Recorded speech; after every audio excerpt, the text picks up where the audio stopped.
I'm live. Wassail, I'm live. So, I'm just going to have a little sit here, talk to myself, allow some people to find their way in. And I'm just going to shuffle some cards while we're waiting. Start with these Motherpeace cards. Wassail, Starlight. Wassail, other people who are here. Wassail, Penelope. So that's them giving a shuffle, just giving people a little bit of a moment to arrive. I had fun. Yesterday, I went into the town to do some bits of shopping, and I had the weirdest day. I left, I walked around the corner, and then the vegetable man was coming round, and he waved at me, and I was like, oh, I should go back home, and then he'll bring vegetables to the door. So I went back home, and it was about an hour before he got there, because obviously he's stopping all the houses.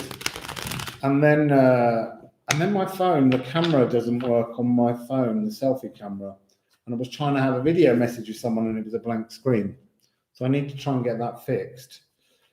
And then I thought, well, maybe if I upload the new iOS program, it'll start working. So I set that off, and it said it would be an hour, because it was a total revamp of the phone. And then I eventually got out, and I'm walking back after getting a few bits, and there were two people waving at me, and I was like, they're not waving at me, I don't know anyone. And it was Tony,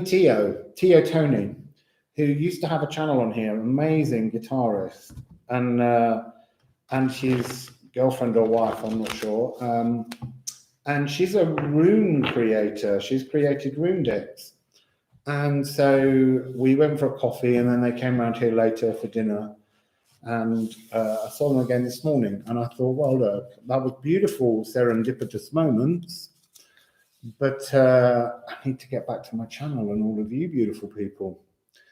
So, Wassail, I'm just going to go back down the list now. Wassail, Angelic Chorister, Wassail Twitty, Wassail Truth Alchemy, Wassail Eve, Wassail Myla, Wassail Joyce Hartman, Wassail Blue Resonant Night. Oh, I like a Blue Resonant Night. We've got fireworks going off here, really loud in the street. Bang!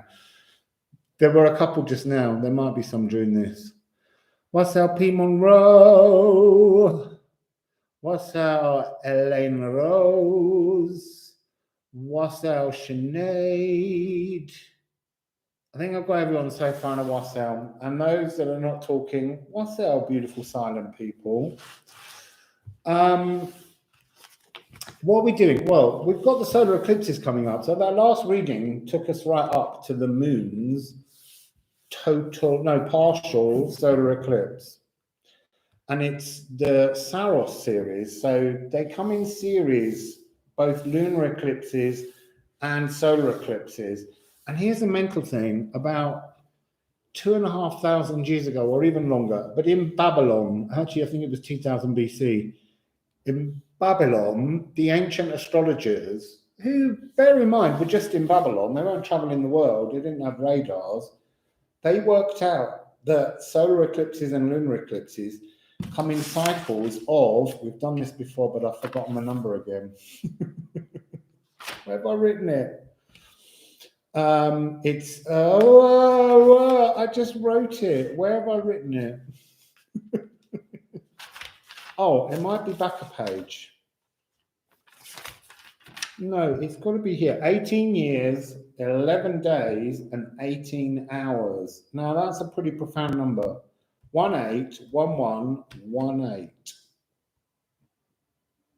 Oh, I can hear a band. I'm going to open the window. You might hear the band. It'll probably get me into trouble because it's live music.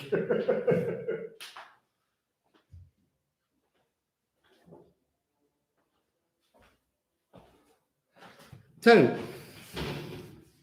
oh, that one keeps closing. Doesn't like being open. They let off a lot of fireworks here, and Tony and Nikki, who I met yesterday, I asked them what are the fireworks about, and it's not fireworks in the sky with pretty things. It's loud, explosive bangs, and it's to do with calling on the gods, shifting energy, and they do it all around the town and around the mountains.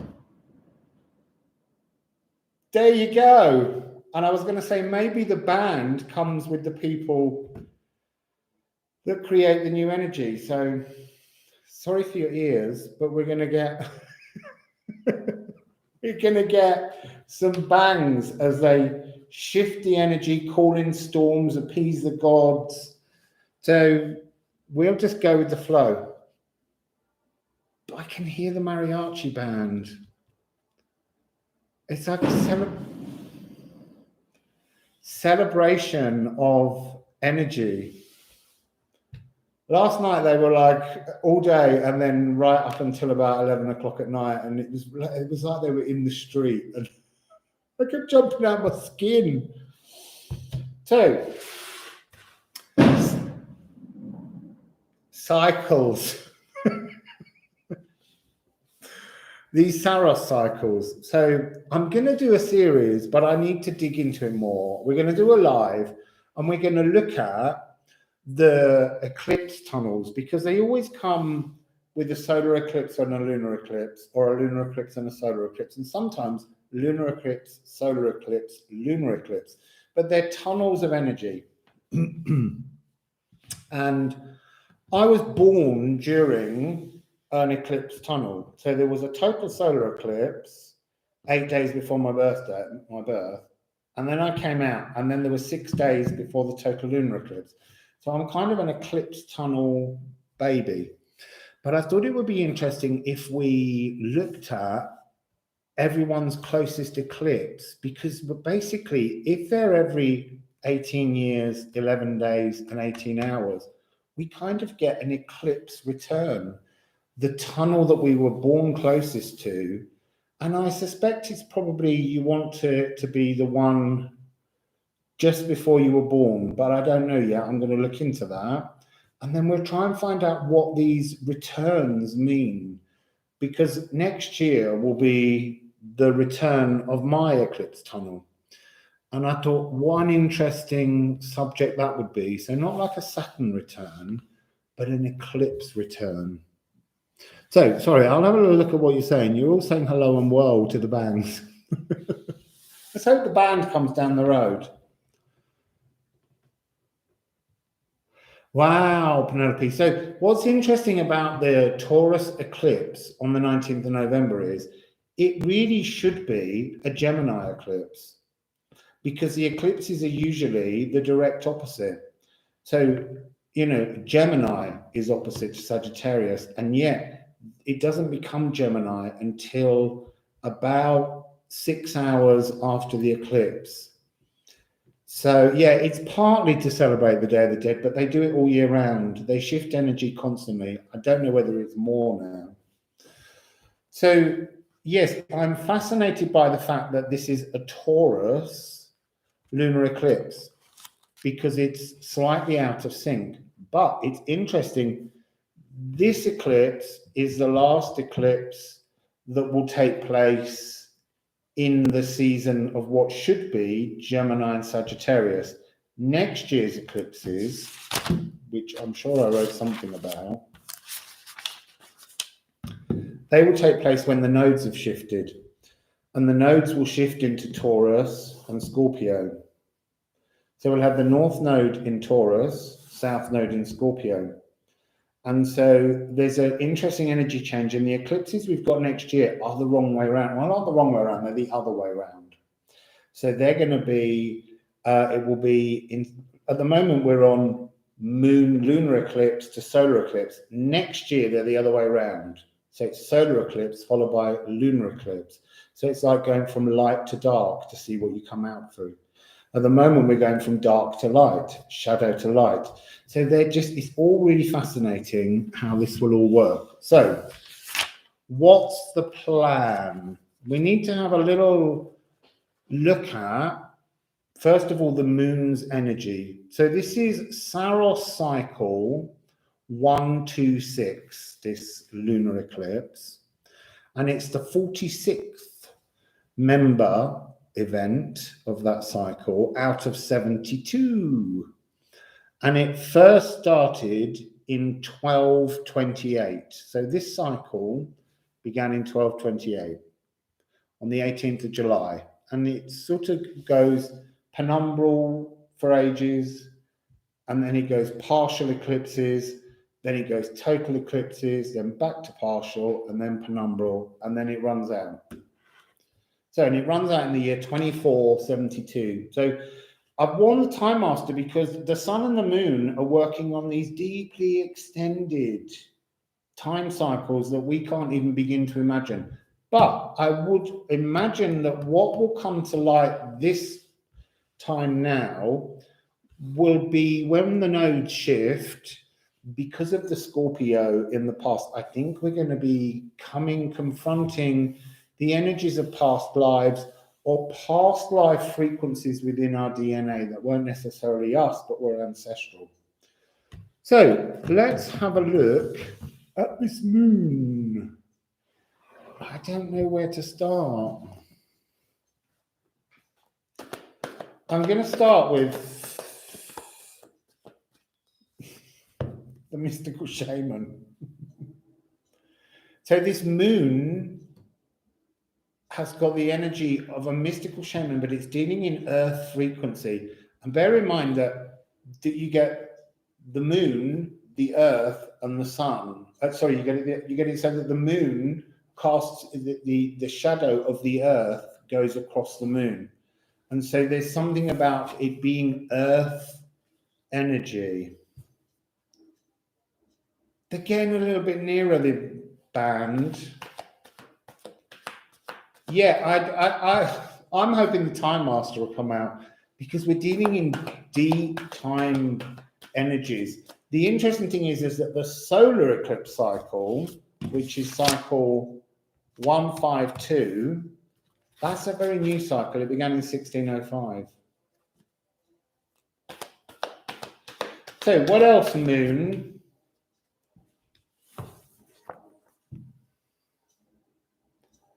Wild woman, 62. So that's an 8. We're talking about an energy of change.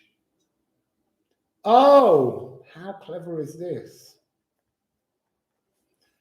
This is 11 and this is 8. And the Saros cycles are 18 years, 11 days, and 18 hours. It's just pointing to the fact that the mystical energies of the moon, and I'm going to say here, because this is not a Norse card, it's representing the sort of feminine energies of consciousness. That's coming through in this cycle, because in Norse it's the other way around, because there's fluidity, gender fluidity in all things. So, the moon. What is the first sniff and whiff of this eclipse? What's it bringing? It's told us what it's about. It's told us it's deeply mystical and wild. There's something about the energy of it being wild. Oh, it's ancestral lines. It's just what we spoke about. Oh, because it's in Taurus. This is the first whiff of what's coming on the 19th of January when the nodes shift. And what's really interesting, when the nodes shift, it's also when Uranus goes stationary direct, Gaïa, Uranus goes stationary direct. So on the same day, and Gaïa, Uranus is in Taurus, the node will shift to Taurus. And that's about the destiny point, fate. And it's in fixed earth energy, but with Gaïa, Uranus there, it's about the ground being shaken from beneath us, things that we hold dear being broken apart. So it's really fascinating that we're getting the first whiff of the release of old blood stories. They no longer serve us. They served us all our lives. They kept us on the path, and now it's time to release some of those stories. So what else, please?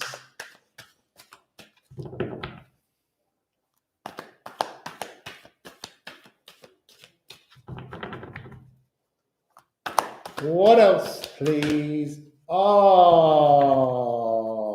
I love this card. The Beloved, or the Beloved. This is about, oh, you see, this is about ancestors reaching inside your body and elevating your passions, cleansing of the blood. This is really interesting.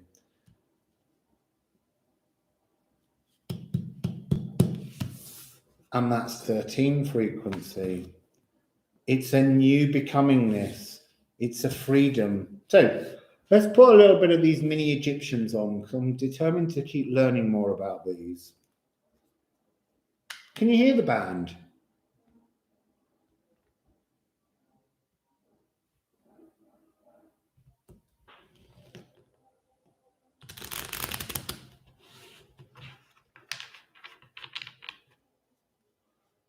Not really. Well, let's hope they come down the road. I mean, I think they're at the top of the road in part of the forest, setting off the fireworks. Maybe when they finish playing, they'll set off some more. Boom. So, the moon, and the ancestors. The moon and the ancestors. The moon is working with the ancestors to free us. Oh, you see, this card came out this morning when I wasn't online. And it came out as, it's a card of harmony, but it's about coming into a new kind of community energy. I was playing with the Egyptian cards. Let's see if 32 comes out with the scarab beetle on.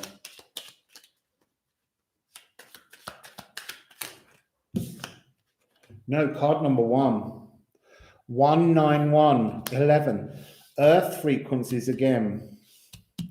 To card number 1, this is a very strange card because it means something like freedom, altruism, detachment from material things. But when you look at the card, this poor person's being beaten. But it's about a change of that frequency. It's the energy of being battered in bloodlines, you know, endless ancestors,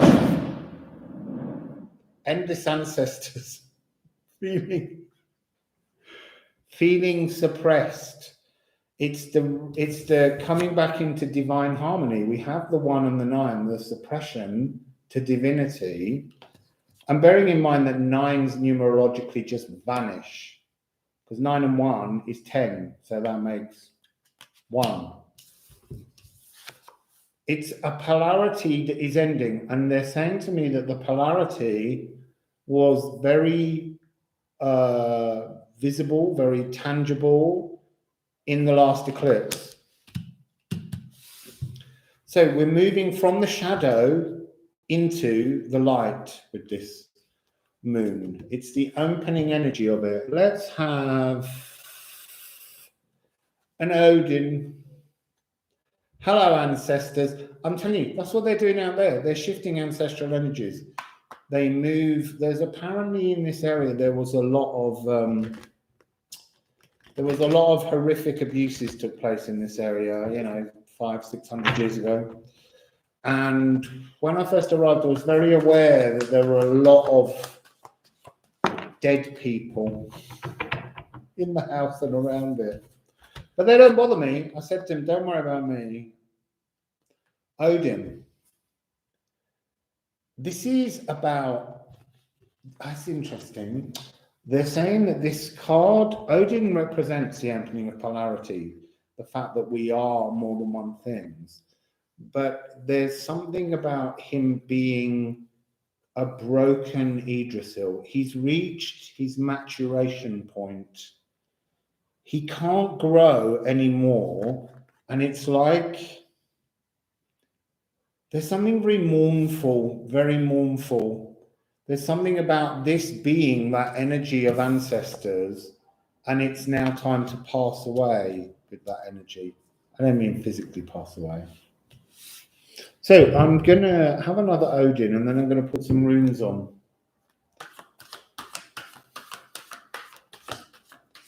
Oh, it's big. It's very big, people.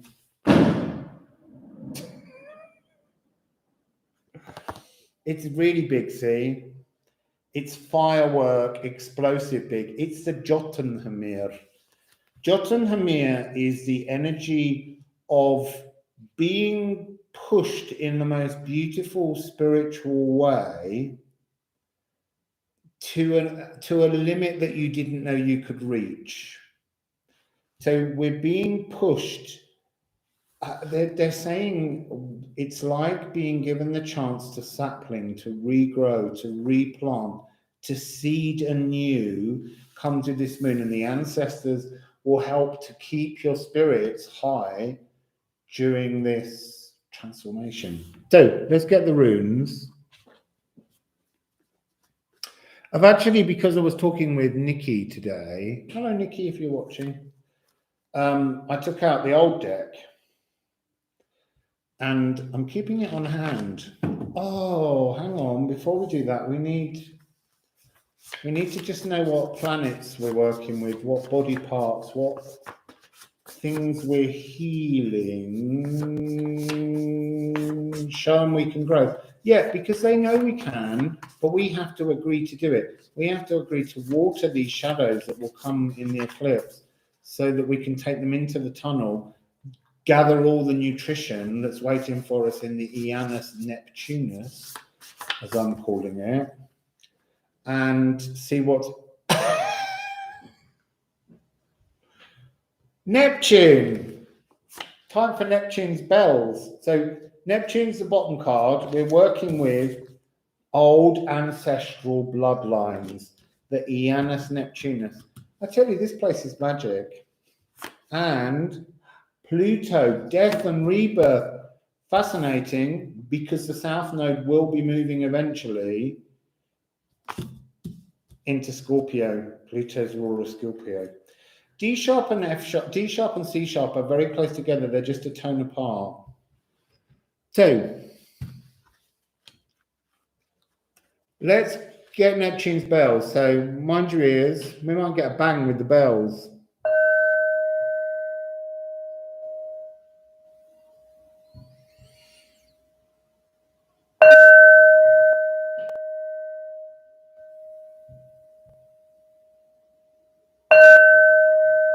Ooh, there was such soft, like a very small wave coming in.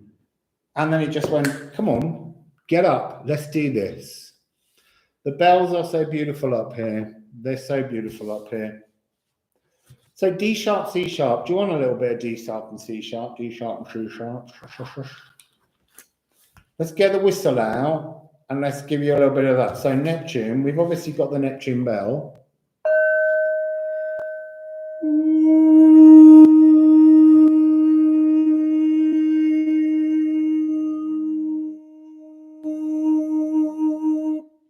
Oh, what I could do is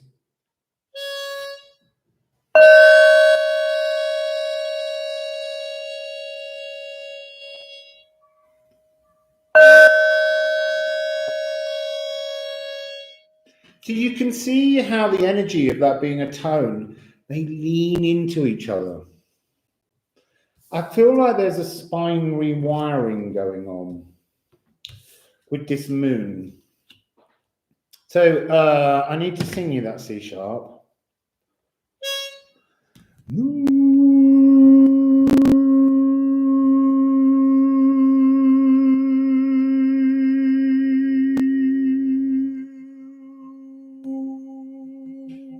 Starlight, I want to say, yeah, the music came back from the Silent Land. It's because the song lines have been sliding down, lowering in frequency because they're changing frequency. And so this is the beginning of the rise of new song lines that are inspired by breath. Breath is so important right now. So let's just, let's throw runes on Neptune and Pluto. What's between Neptune and Pluto on this lunar eclipse? It's bloodlines, livers, kidneys, spleens, cleansing, and Pluto getting prepared to take over a kind of rulership in absence of the south node are past. What we need to pass it. Oh,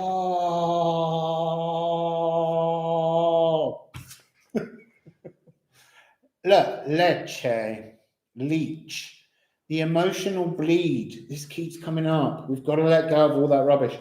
Let the bleed come out. Spirit is going to lift your soul and lift your hearts. So you can afford to let this, to take out the thumb and let all the water from behind the dam to just flow down, drop out. Lots and lots and lots and lots of deep breathing. Everybody, breath right now. Here's the magic, right? Breath, air, contains all the elements, and that's why it's magic. What do I mean by that? Well, obviously, inside breath is air. Air is made up of molecules that belong to the earth, oxygen, carbon. So that's the element of earth within the air. Now, air often contains moisture. So it also has water within breath, and it also has light because of the daytime or even moonlight. It has light. So breath is the key to the magic of life. Breath will guarantee that you stay plugged in to life. The cosmos brings this energy with the moon, this emotional bleed of something ancient, and you let that just leak out from within. It might be that you need a good cry to do it. You might need to howl with laughter to do it, but you need to dance, shake out the old emotions that have been this frequency of global suppression. Global suppression is what they're saying. And then we have, so that's Neptune, emotional bleed, cleansing of the livers, the kidneys, the spleen, the old bloodlines of ancestors. And then we have Knafa. And while talking with Nikki this morning, I was talking about how this is an energy. You have the Ginunga gap, the void, the limitless potential, and yet the energy of teaching us through the blood stories that are hidden within our DNA. We're telling the wrong stories. We're creating the wrong frequencies. We're pulling the energy into a place it doesn't belong. And that's why we have to, this bleed out is this energy leaving. We have to let go of ritual, because when we move into the nodes bit, I'm quite sure the message is going to be that Gaia, Uranus, is like, not interested in your traditions. I want to make new stuff. What time might be better for breath work? Well, here at the moment, I have to do breath work in the middle of the night because, but morning is very good, because when we've spent an evening asleep, we usually go into the point where we're no longer chest breathing, and we breathe like a baby or like an animal, where it's our stomach that moves out and in. Moving out to pull breath in, going back in to take breath out. And here, because there's less oxygen, because we're 2,200 meters up, it's waking me at night because my body, my brain is aware that I'm not getting the normal amount of oxygen. So before bed is also very good, because it reminds your body how to do belly breath. So I always say, put books on top of your belly and push the books in the air to breathe in. Let the weight of the books push you down. You can even push with your hands, but you need something of actual weight before going to sleep.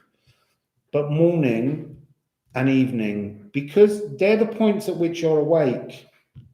So it's just good. Sometimes when I wake up in the morning, I do deep breathing before I move. I just lie on the bed and I just think, I'm just going to pull that oxygen in. I'm being very conscious of that here because I'm conscious of the lack of the air.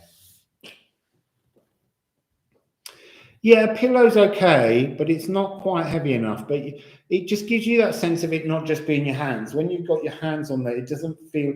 You want something that just gives you a bit more distance to push down and push up. I'm sure you can find some fat volumes. So we're dealing with the bleeding out of old blood stories. And that can be stories that we tell in families where we say, oh, you're like your mother's side of the family, you do that thing. And actually, you only do it because they're telling you you do it. So it's time with Pluto and Neptune, and these are very deep, emotional blue frequencies that are coming in with old Odin, who's choking his own Yggdrasil tree.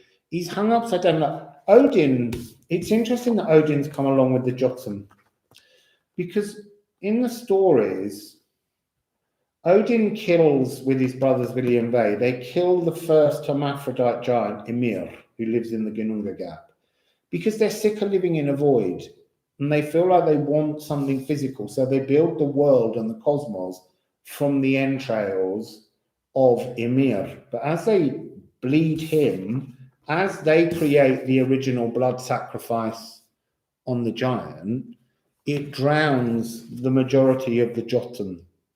And so when he creates his heaven, his world in which he lives, it's all about putting borders around it, big walls being built around, because he fears that the Jotun will come and ask him why he did that original blood sacrifice and what he fears the payment that he must give. And so there's something of a cognitive dissonance, and that's why you get that polarity opening within Odin, where he seeks the wisdom for his actions while not looking at the actions that he actually created. So maybe we need to look at the actions that we create ourselves rather than the actions that we have put upon us by families and the notions. Okay, so let's have some Motherpeace cards for the moon, and then move on to the sun. See what the sun has to say.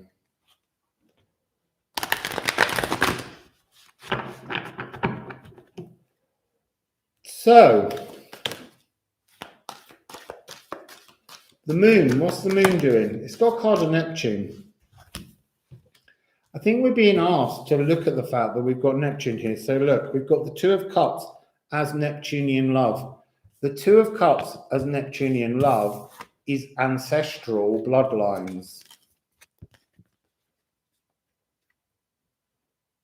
So we're being supported by ancestors. Ancestors will come. So, they're drawing my attention to the fact that we had the ones and we had the 11. The 1st and the 2nd of November is the Day of the Dead, Dies de Mortes. And on that day, you can go and you write an honest letter in humor and in rhyme to your ancestors. And you can say whatever you want, but there's something about gifting your ancestors with, it's like a cheers. So like, I'm obviously on this Day of the Dead going to be writing a letter to both my parents that died this year. And they said, I understand that you make food that they would like to eat, which is a bit weird for me because they were big meat eaters. But yeah, ancestral fireworks. So you write the letter, you buy their favorite drink, and you sit down and you kind of have a meal and you read them your poem that you've made and you honor the dead that way. So the 1st of November is usually dedicated to young people. So maybe on the 1st, I'll write a letter to my brother. And then the 2nd is the other day. I can write a letter to my parents and other ancestors to thank them for being this frequency. But there's something about that frequency kind of carrying on all the way through in that last reading, this moon cycle we're going through, where we're working with the moon moving in each house to bring about this energy so that by the time of the moon's eclipse, the shadow that you will see over the moon will be something inspiring and uplifting that is basically the sacrifice of the old story. There's something very beautiful. It's about, I'm seeing I'm seeing the energy of freedom being gifted to you from the ancestors, from high up in spirit. So from the leaves in the Yggdrasil tree. Fascinating. Oh, I didn't turn the other one. Hey! So the moon, you do your form of witnessing the release of old ancestral bloodlines. Connect with Neptune as well and the waters. And then you're entering the tunnel, which will lead you to your rebirth with the sun. Ace of Wands, new passions, new fires. It's so gorgeous. Yes, it is also All Souls Day. So it's interesting because in Mexico, the famous skeleton with the female skeleton, I forgot my mask here, Katrina, which is her name, she was originally a cartoon that was mocking the wealthy of Mexico, who during the cholera epidemic thought somehow that they could live through the epidemic by adopting very European attitudes to things. And it was a mockery of them being out there in all of their finest, while all around them death was in the air, taking people's lives. And then it was Diego Rivera, who was the partner of Frida Kahlo. He did a famous mural in which he revisited that political cartoon. And so she became very famous. And so it's really only from the mid-40s that the skeleton Catarina has been so important to the Mexican tradition. Before that, it was very much a Mayan tradition in all the different forms, Aztec, Toltec, and all of that, where, as I've just said, you honor those that have passed, and you remind those that have passed how much you love being alive. And that's, it's called Day of the Dead, to honor the dead, but to remind the dead why you're alive and why you love life. And that's a really important energy for all of us. So I think I'm going to leave those cards out. And, oh, hang on, there's another card here. Oh, no, it was the bottom of the deck. Let's not worry about that. Let's do the sun. What's coming with... I feel like we need a little tunnel, don't we? What's in the tunnel? What's in the tunnel as we go through? What's in the Uranus Neptunus? What's in the Uranus Neptunus? Newness, the promise of something brand new, a new seed, a new bud. And look, we had Odin being like choking his own Yggdrasil tree, and then this is the energy of gripping to life, and a new frequency is just growing. And look,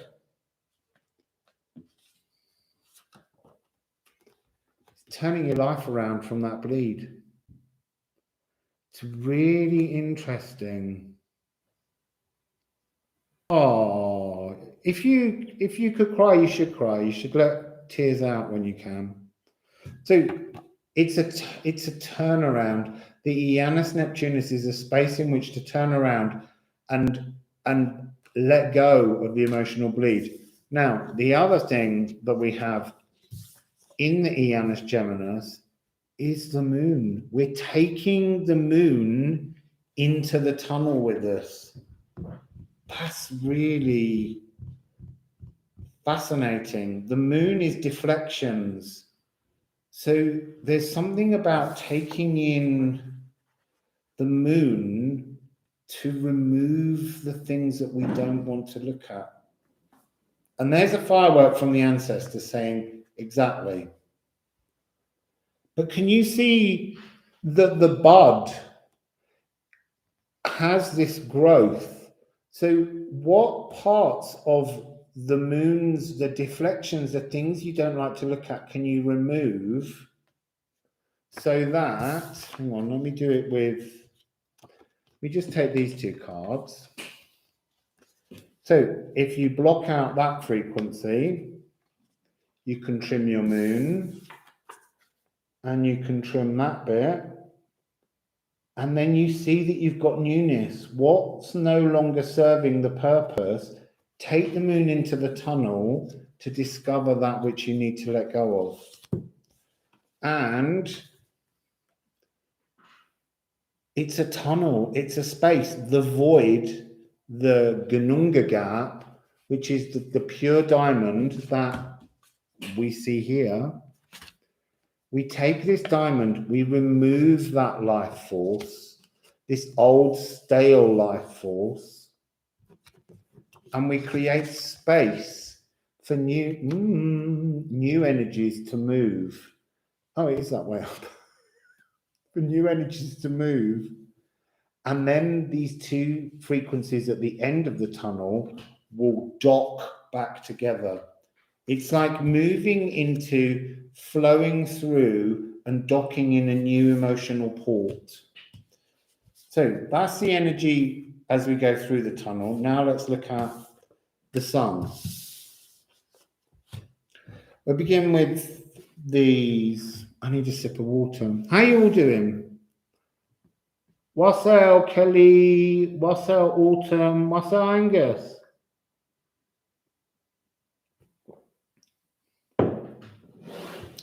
So, Wassail, I think I said Sinead before, but Wassail again, Sinead. Yeah, it is a birth canal.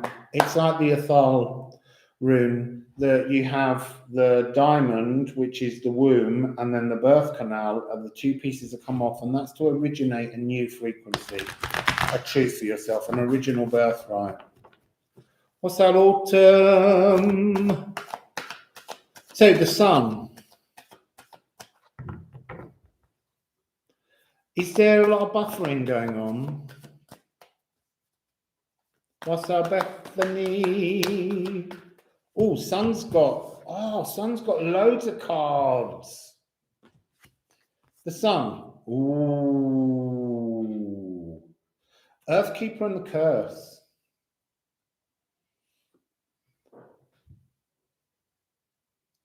So what I'm hearing is the Earth will keep your secrets.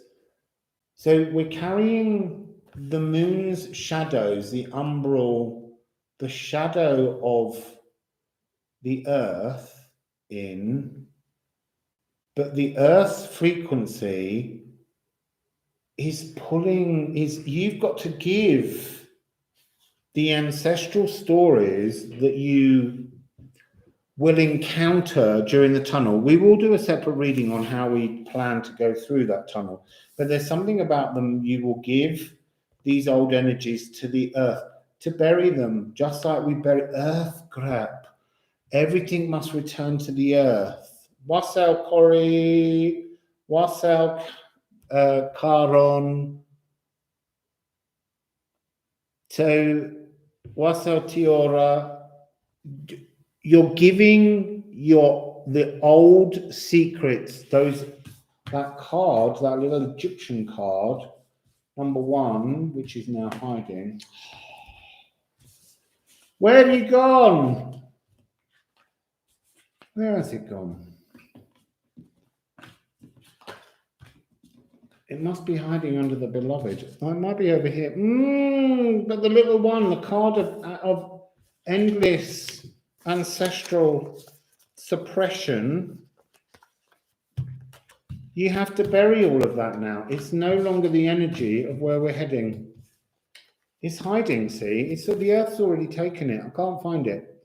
So give the suppressed notions of ancestral stories, the blood sacrifices that people before you have gone through, and let them go back into the earth. Let them slide back. He's gone to watch fireworks. They're not fireworks that you can see. They're just loud explosions. They have a band. They sing tunes. They make energies, and then they boom them into the ancestors. So, what's the rest of the sun? It's like the sun is flowing with the moon, but it won't do that unless you take the moon's shadows into the space.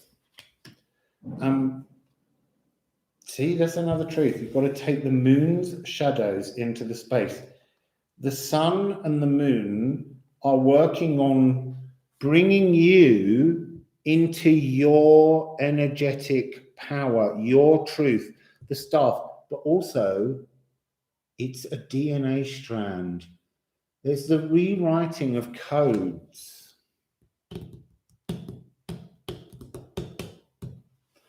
And we have witness. I want to say that this is witness all the stories, all the entanglements. Oh, why am I hearing quantum entanglements?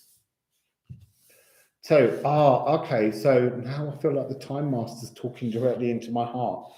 So, ancestral stories are in your blood. They're like a quantum entanglement.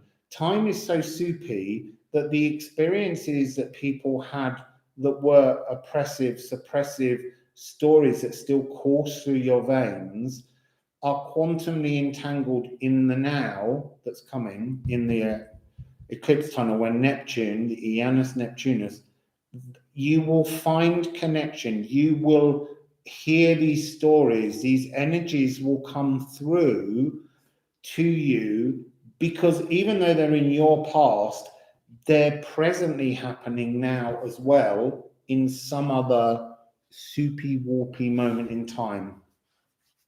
Thank you for that. So let's have planets.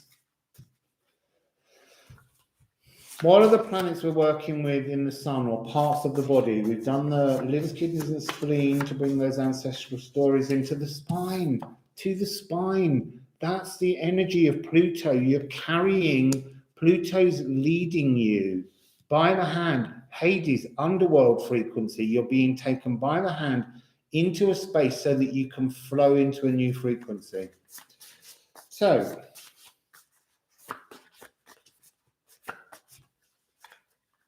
what do we have?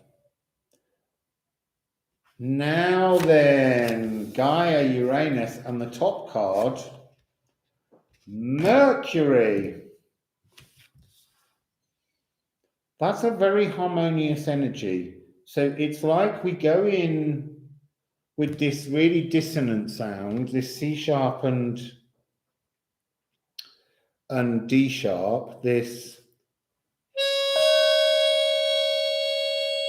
There's a kind of trepidation about going in. It's an exciting thing to go in.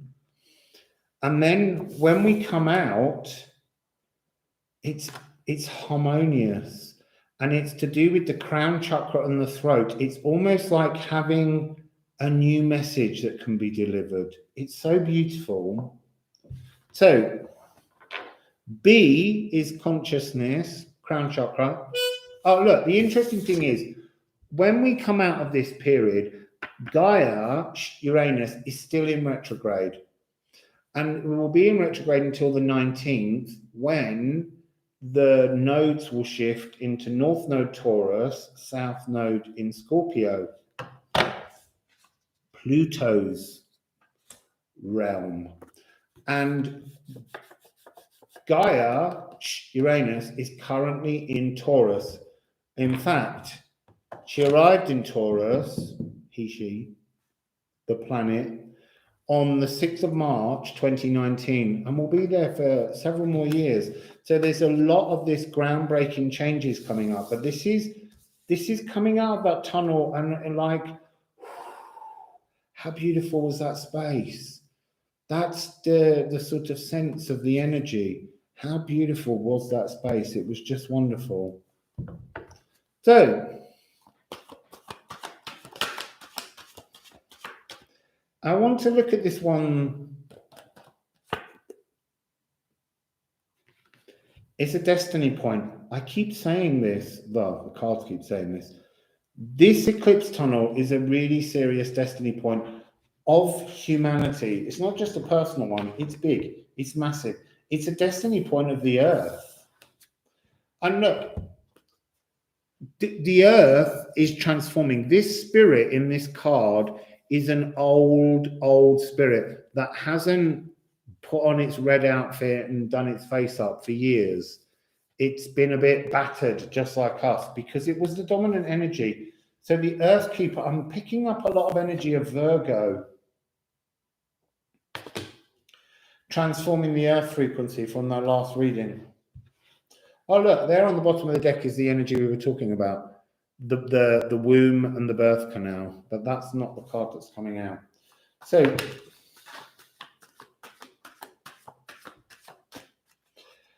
it's Nadur, it's fallen on the floor because it's the emotional bleed that we don't need anymore. The old ancestral stories of suppression, they don't serve us anymore. The shadows, but you've got to take the shadows in to the tunnel. And what I'm hearing is belly laughter. Laughing about the shadows. Celebrating the shadows. There was a little burp there, so that's definitely the truth. Celebrating the shadows. Let's get some Egyptians on that. We need to celebrate our shadows. What do we have? 30. What was 30 before? There's a link, because obviously in that other reading, the moon is the sun is the moon. Something was 30. I'm sure I saw 30 earlier. No, not finding it. So 30 in this little tiny deck is strong sense of aesthetics and harmony. You will come out of this tunnel with a stronger sense of yourself and not who you've been defined by earth frequency ancestral stories. This is transformative. This is a new chord. Look, they're playing a tune. Is that one playing a... Yeah, they're playing musical instruments. This is the harmony of the music of the spheres. We're coming into a new melodic harmony. This is harmony. It's major third. And we have 18. This came out in the very beginning in Gemini, and it came out in somebody else's reading.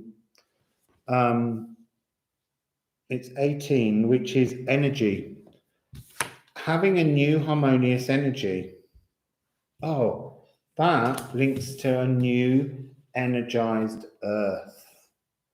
1818, 99, divine 9. The master number 99 is a very super high frequency dimensional number, and it's one step away from something new. And then we've got this card, which is, this is today's moon frequency card. This is diligence.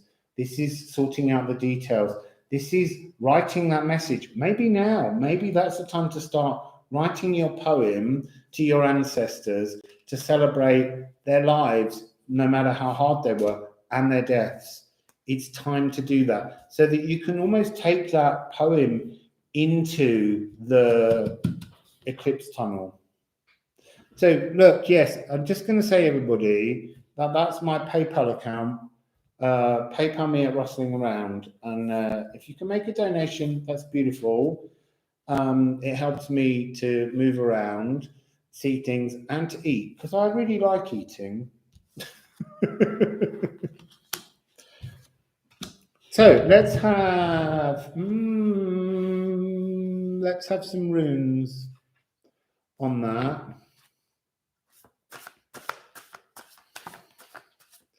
So the sun, what's the sun also? This harmony, this joy. I feel like this sun is the energy of the newness of your power coming through all these quantum entangled old stories, old shadows, things you hang on to, things you can't let go of.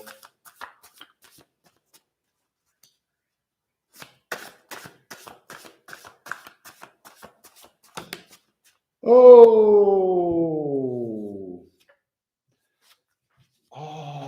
looky. So, yo, what's up? Yo, what's up? But actually, between them, it's actually took. Energetically, it's so simple. Where we're going, there's a new birth, Rippchen, to mature. We will feel that we have matured when we go through this tunnel. Wild women running free. So we've got the sap. This is so beautiful, these two, because look, they're a turnaround frequency. This is a tunnel in which we will turn around so much of our lives, so much of the traumas that we kind of feel and own sort of ancestrally, energetically, bleeding them out, bringing the shadows in, transforming everything. I'm really looking forward to the reading we do to find out what we do in the tunnel, because that's going to be really interesting. So moving it all forwards, coming out refreshed, coming out reborn, feeling beautiful. So let's pop all of those. I'm going to keep them together, and then we're going to go on now to North Node. So because I really wonder where that card went. What are you talking about, people? Wassail Karen.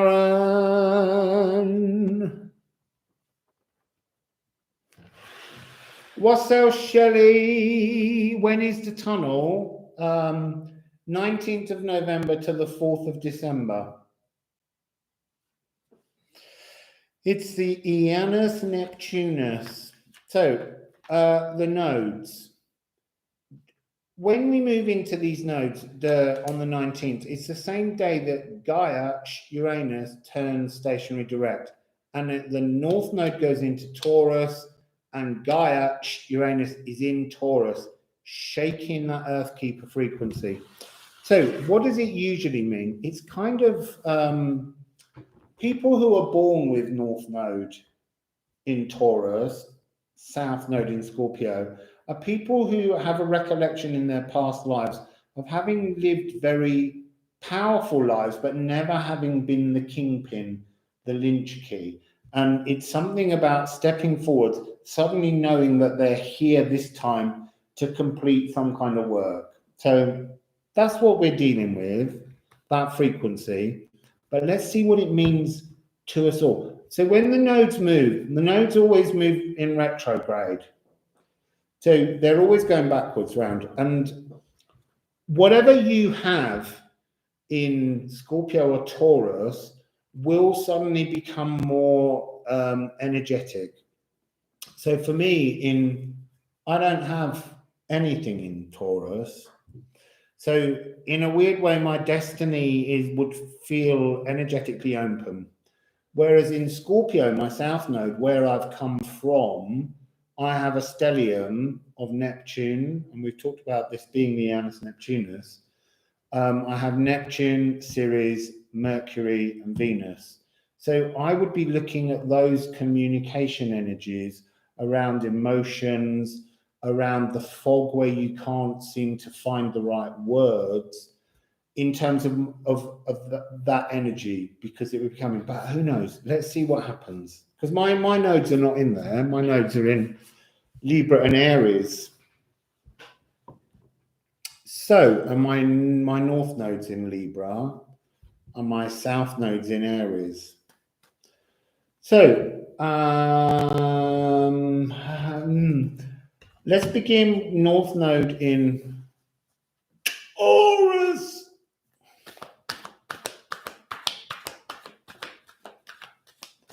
North node in Taurus. I need to put those on there because they're getting in the way. I need to tidy up.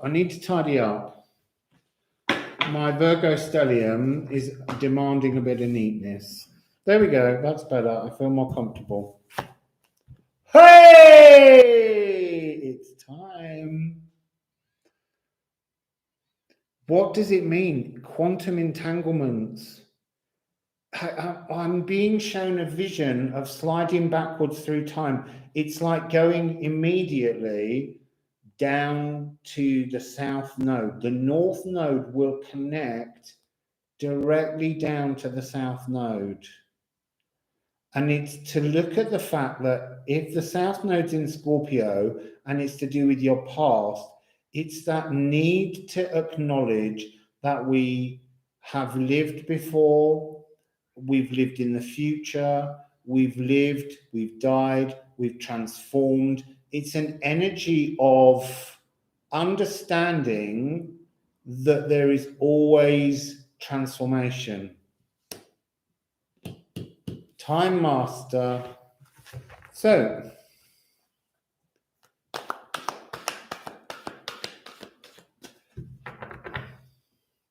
Chiron's next move will be into Taurus. It takes a wee while still, but yeah.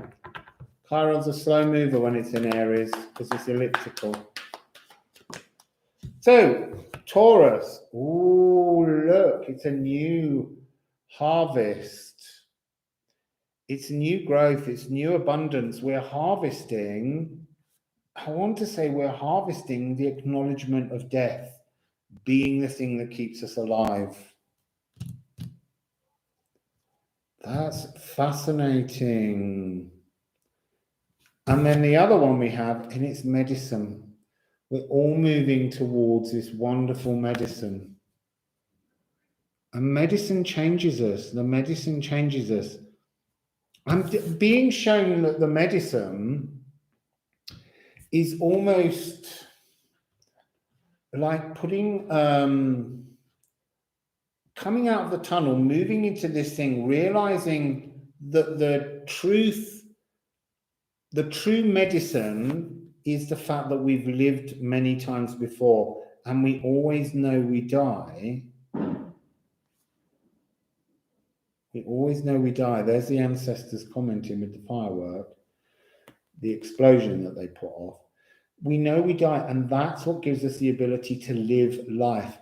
It's time to live life. Next year, the energy of Taurus being in that arena, it's about shaking everything up and being excited by life. I like that message. Oh, Wassail, William.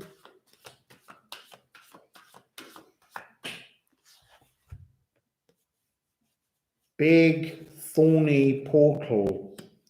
Massive. That goes right back to the Jotun in the moon. And remember, all that we just said about the moon, this giant portal, this Neptune, this ancestral energy, the Jotun, this big frequency, this lunar eclipse moon should be in Gemini to be in opposition to Sagittarius, the lunar eclipse, solar eclipse. So this lunar eclipse is already in anticipation of this moment when the nodes shift and we feel the energy of Gaia, Uranus in there. Quantum what? Quantum entanglements. It's when you're in this situation, it's when your ancestors' lives that were in the past or even in the future, descendants, they have a quantum entanglement with yours. So there's molecules within your DNA and blood that link up for moments. It's like when people will have a moment where they wake up in the middle of the night and they know a grandparents died. It's their energies are quantumly entangled.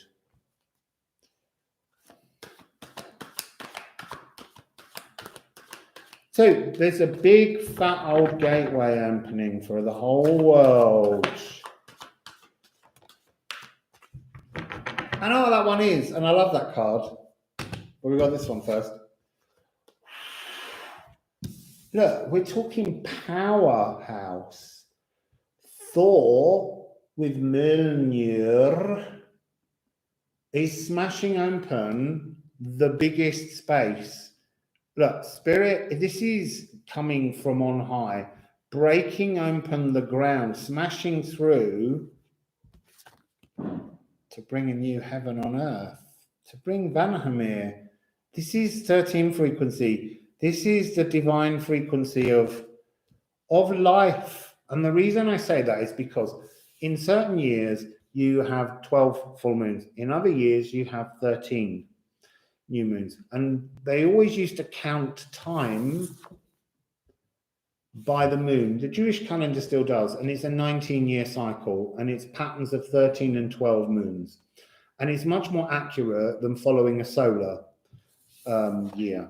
So originally, in certain years when there were 13 full moons, it meant that women could have 13 menstrual cycles.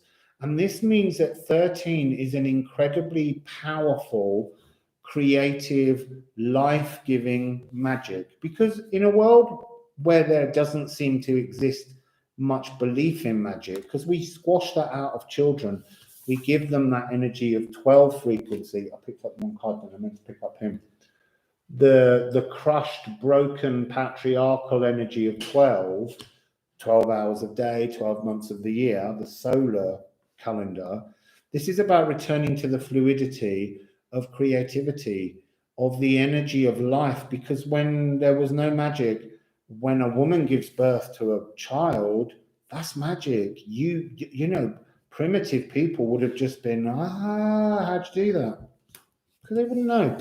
So very powerful change of frequency coming in.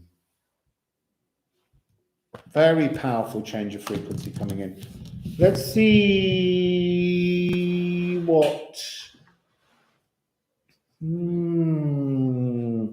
I feel like I want more runes. Oh, there they are.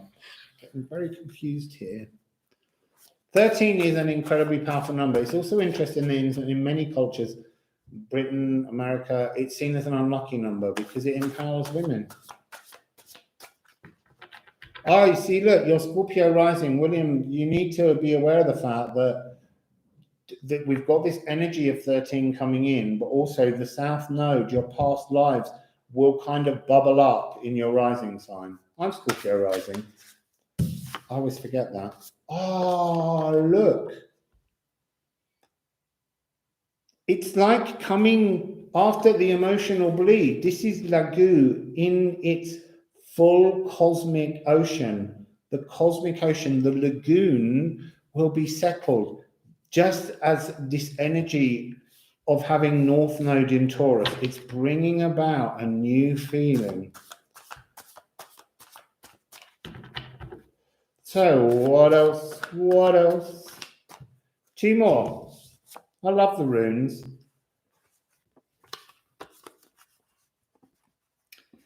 So look, you've been through the eclipse. You've turned through, we've journeyed through the darkness, and the darkness is now being cut free. All of those old ancestral, quantumly entangled energies will be cut off. The light of the cosmic ocean will shine so much more brightly, and it has Kondal. Kondal is the energy of that which we fear that is good for us. It's like, do you know that thing when you think you should do something and you can't make your mind up? You know you should do it, but so you start telling people about it and you say, oh, I was thinking I'll do that. And it's a really big decision, and the other person says, well, I can't really make your mind up for you, whether you should leave your job or, you know, whatever it is, leave a partner or, you know, move to another country, all of those energies. You know the truth, and yet you deny the truth through some kind of Odin cognitive dissonance, and you don't listen to your own inner voice. So you deny that thing, and it begins to burn inside you because you know the truth. You know what you're meant to do. And Taurus, as a frequency, people will say is stubborn, but it's not about stubborn. Taurus knows what suits it. It knows what suits it. And that's an energy that we need to be empowered by. to take that energy that we accuse them of being stubborn and using it to sort of fix ourselves, spear the potential that's coming forwards to us. So there's like the nodes. This is the two separate nodes. They've got limitless potential. The idea of knowing you've lived 1,000 times and then deciding that this time, even though you've died 1,000 times, you're going to live. Spear the potential, move forwards into the frequency of what you want to dream is your new future. So let's have Motherpeace.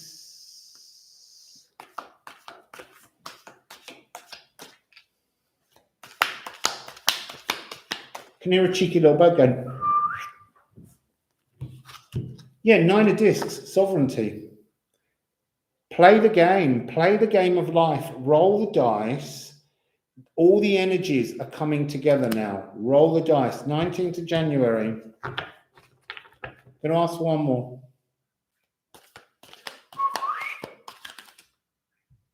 I feel like that one's got caught in my hand. Victory, 6 of Wands, Wheel of Fortune. The wheel is turning. But what they're saying to me right now is you are the wheel. You are the wheel. Not, oh, Spirit, please help me. You're the wheel. If you decide to live in your sovereignty, 9 and 6. It's the energy of your divinity in the earth. And we've got the 3 here, double 3. If you can spear and understand your desires, your dreams, through South Node Scorpio, North Node Taurus, there's limitless potential for your own power and sovereignty to come through.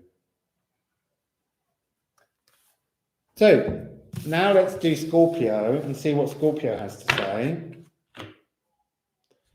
Scorpio, it's not the sign, it's the node being in Scorpio. So this is about the past. But I feel this is not about ancestors. Maybe, who knows? It feels as though this is our past, our understanding of life and death. I'm very quiet.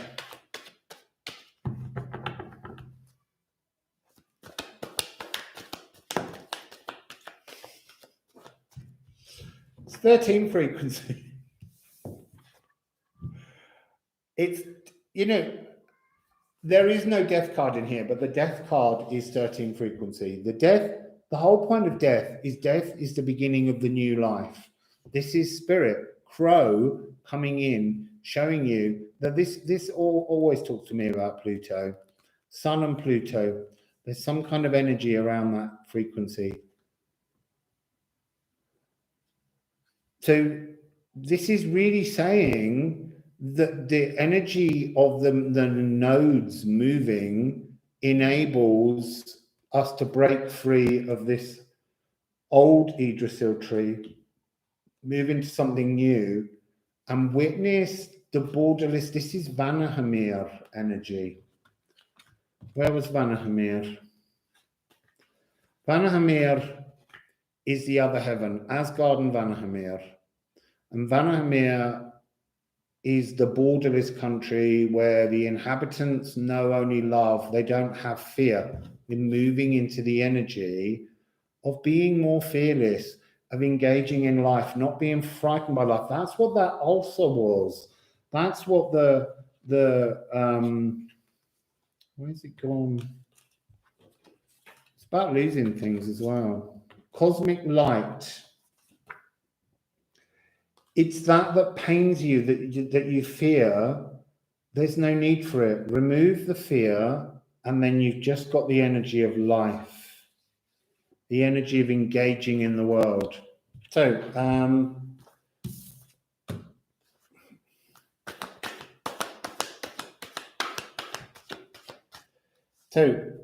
Jaguar.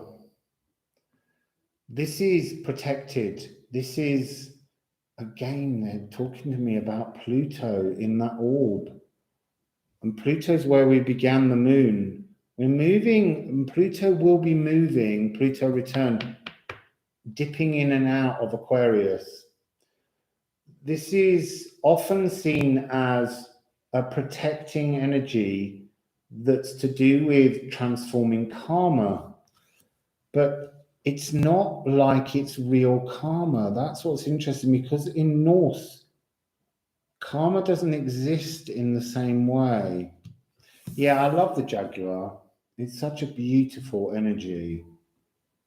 But it's got its eyes on you. It's like the energy of spirit, the energy. And look, Jaguars come out between eagle and crow.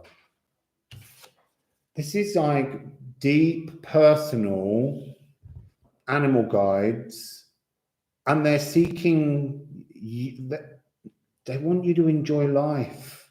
They don't want to hear the excuses for why you're not celebrating your life. And they're acting as a form because of the way one looks direct and the other two look away. Triple goddess energy. Triple goddess energy. So,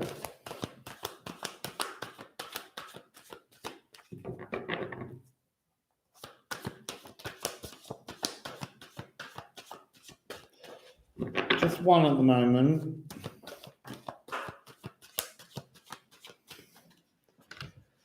So it's Hagel. But Hagel for me is becoming a very transformed energy. Yes, it's about the changing of the environment, the earth, and it's coming with Midgard. So it is really saying there are serious earth changes. Gaia, Uranus is in Taurus. So this Scorpio energy here is talking about how Pluto's natural desire is to shake up the world. But Pluto doesn't do it to bring the energy of trauma and death. Pluto brings this change so that you can celebrate being alive. So I'm being shown how when hailstones, Hagel, when they hit you, they hurt. But it's brief. It's a quick flick, and then it falls to the ground and it melts and it becomes fluid. It's like something that you don't want to look at.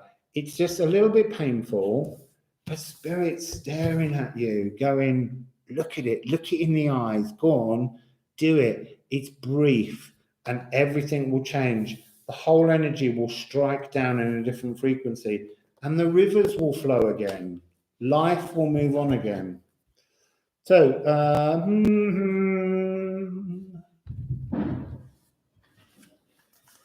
let's see what parts of the body. There was another bang. Yeah, shaking off parasites.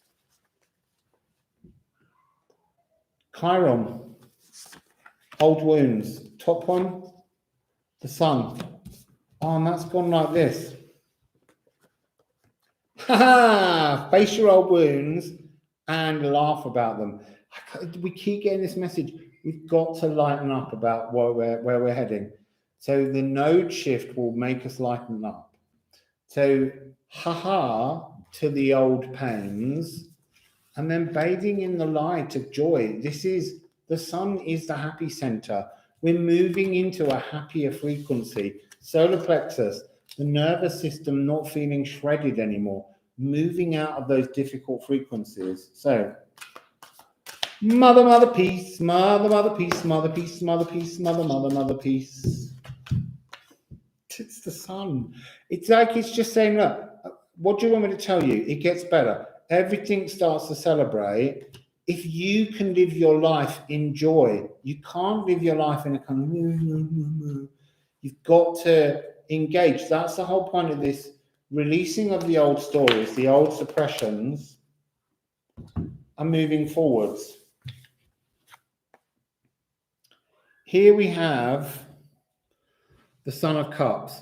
The Son of Cups is the charm, the snake charmer, the energy that came through with Leo and Virgo in the reading. It's moving, it's again that notion of the sun is the moon is the sun. it's a oneness with things, but it's about being content with the new tune, the new frequency that's resonating. And we've got the Queen of Swords, Priestess of Swords. She's walking over the barren landscape of hail, but she knows if she crosses the hail into the light of the sun, that she will find that the rivers that are frozen flow once again. And what's the last card? Torch of Discs.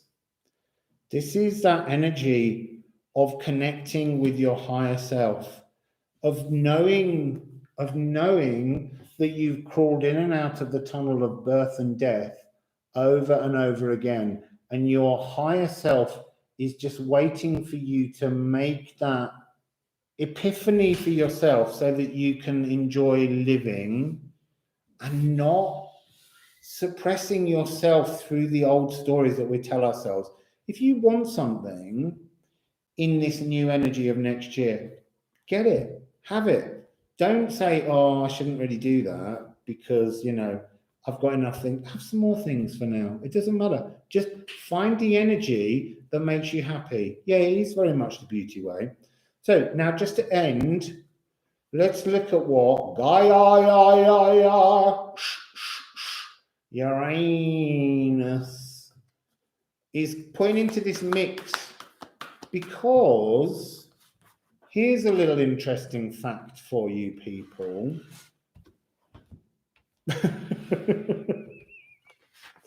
So next year, as I said, it's solar eclipses followed by lunar eclipses. So Gaïa, Uranus, is in Taurus.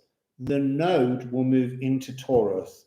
And on the 30th of April, there will be a partial solar eclipse with the new moon in Taurus, and it will go into a conjunction at that point, the moon, with Gaïa, Uranus. It's all about Uranus, Gaïa. This energy is really powerful. Then on the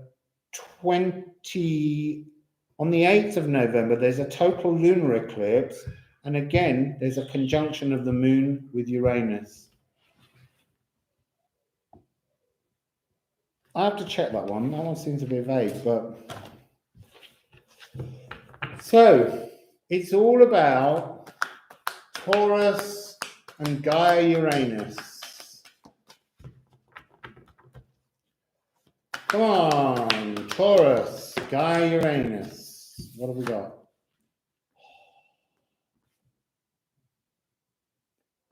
So that old, heavy, broken down tree of 12 frequency is being replaced by a new energy. The earth will move forwards. We will move forwards. The energy of spirit will move forwards. The whole kit and caboodle Yggdrasil is on the move.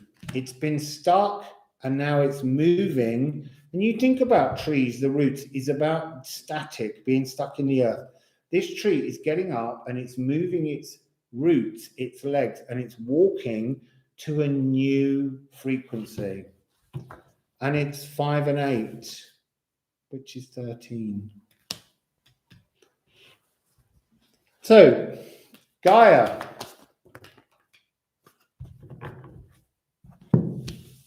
Oh, hang on, is there another one under there? Oh, Taming of the Wind, 55. Taming of the Wind within the smoky mirror. There's no more distortion. There's no more looking at a false impression of ourselves. We're coming into an energy where we accept we've lived, we've died, and it's time to live again. We see the truth of our own reflection, which is life. We're always energy. We're always life. That's the energy. We're taming that wind.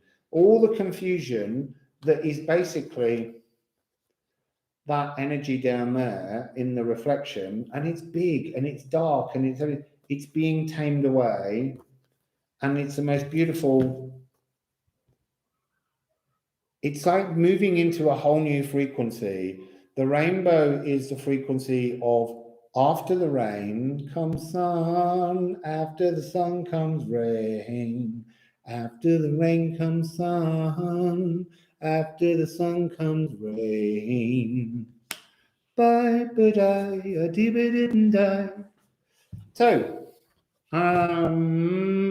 Odin, just to get on that one. The Walking Forest of Macbeth, yes. When Burnham Wood comes unto Dunsinane. Wassail, Patrick. When Burnham Wood comes unto Dunsinane. Look, cosmic beingness, a complete flight. It's the going back to soaring with new energies. That's the energy that's going to happen with the North Node in Taurus and Gaia in Taurus, Uranus. Wassail, Haley.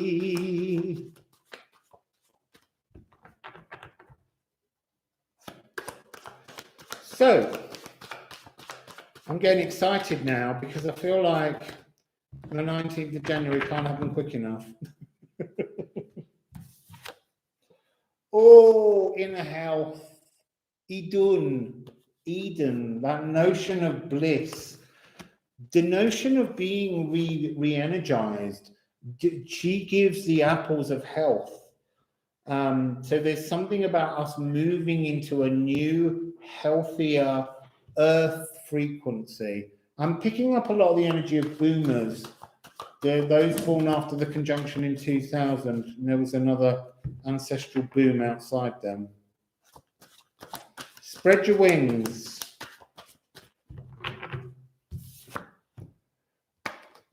And plug into the community. Plug your individuality into the world. This is the energy of Dej, a new dawn. Plug it into the new energy of the earth. This new frequency that's arising through what's coming. So,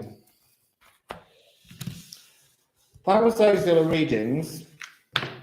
Oh, I should put some runes on, sorry. I'll just put some runes on. Yeah, releasing the dark times of everything, all the things, none of it matters. None of the past has a relevance to the future other than that it's patterns that we can observe so that we don't do them again. Look, that's so beautiful. Hagal and Hel. Hel is the energy of coming from the darkness and returning to the light. She's the goddess of the underworld, death and rebirth. It's a rebirth. We're all moving on. And the final card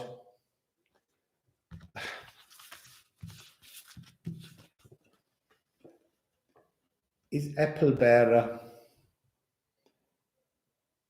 Offerings. We need to be grateful and make offerings to a new earth, to make promises to the earth, to know that we want to live harmoniously with the earth, in a borderless earth, in an earth that doesn't have boundaries that are created ultimately through fears.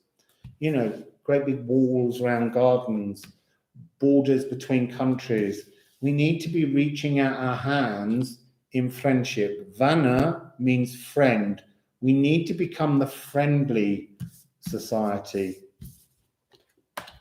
Community, plugged into the community, plugged into life, plugged into the world, sharing, moving forwards.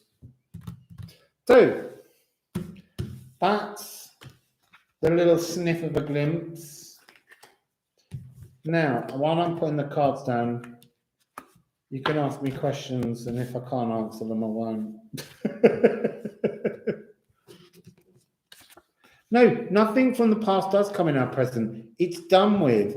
The only thing that it allows you to do, the past, is to see whether future dreams and ideas and inspirations you actually bothered to weave into the now so that they could shift into your future. Think of it as a tapestry. You have an idea of a tapestry that you wish to weave of your future. You can only see that tapestry when you've completed it. because until it's completed, it's not whole. And when it's whole, it's in the past. And the only way you can get it to the past is by stitching it in the now. So we really all have to do the work in the now. If you live in the past, you're not going to be moving forwards. You're just going to be going over and over old frequencies, old patterns. So start stitching yourself a new future that you would like to live in. I love that. Ancestors coming with the moon to support us. Very, very lovely. I'm just putting these back in case I suddenly have to do something with them. Yes, don't forget that I only have your generosity to keep me traveling, to keep me eating, and to keep this channel free. And don't worry if you can't. It really doesn't matter. It doesn't upset me. But to me, the important part is that I keep all my content totally free. And I do that through your generosity. So PayPal me at Rustling Around if you can. But if you can't, don't worry. Just keep tuning in and keep growing. And then later, you will be able to afford. Because you'll be in a land of abundance because you're growing. That card has definitely vanished. I think it must have snuck back in. Look, that's interesting. That one was on the bottom. The thing. I just need to know what happened to card number 1. Because it's escaped. Wow, it got back in. Because it's no longer needed. This ancestral abuse of ancestors and lives needs to go away. I like that, yeah. Weave a tapestry and not fabric that has been fabricated. Old half-truths, stories that get passed down, oral traditions that while teaching us a pattern don't serve us necessarily. So I'm just going to remind everyone, we're going to try and do, I just got to work out how to do it. We're going to look at solar eclipse tunnels and the one that you were born after or during. And we're going to look at them because you have a solar eclipse return that comes every 18 years. Well, every 18 years, 11 days and 18 hours. There was another firework. They sound as though they've marched further away now. That was fun at the beginning with the big loud bangs. Yeah, it doesn't. That's the whole point, Meg. You don't have to. Other people do it. Other people that can afford to do it make the donations. All you need to do is enjoy being in your life, being the full-time student, enjoying your life, growing. That's the most important part. I don't, people give money when they can afford to give money. When they can't, they can't. And I don't mind. I'm happy that you're able to tune in as a full-time student and enjoy the same experience as everyone else.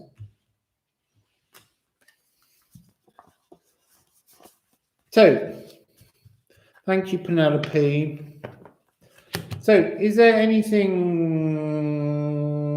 that you might allow me to just throw a couple of cards on before I go off and eat some food?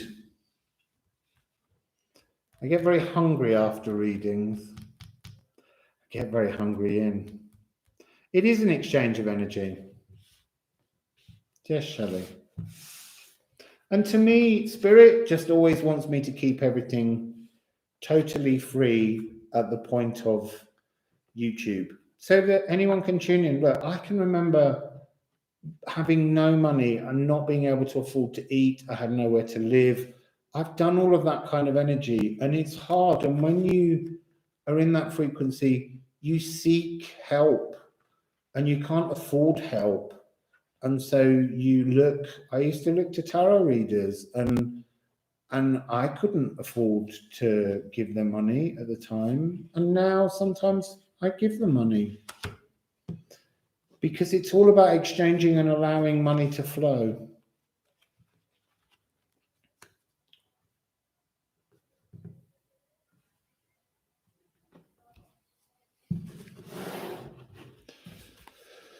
So, throw a card for Jaguar Spirit. from the runes. The Jaguar spirit is the animal guide staring at you. Oh, interesting. Seek what pains you.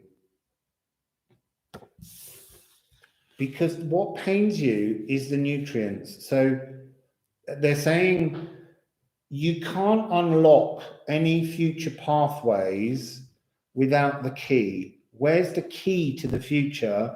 The key is in your shadows. You make your key from the darkness, from the shadows. You mold the key to unlock the future from that which frightens you, that which you don't want to look at, because that helps us to grow in our sacral. So your heartaches, your pains, the things that you fear looking at, the Hertecker, are the nutrients. Hell has returned.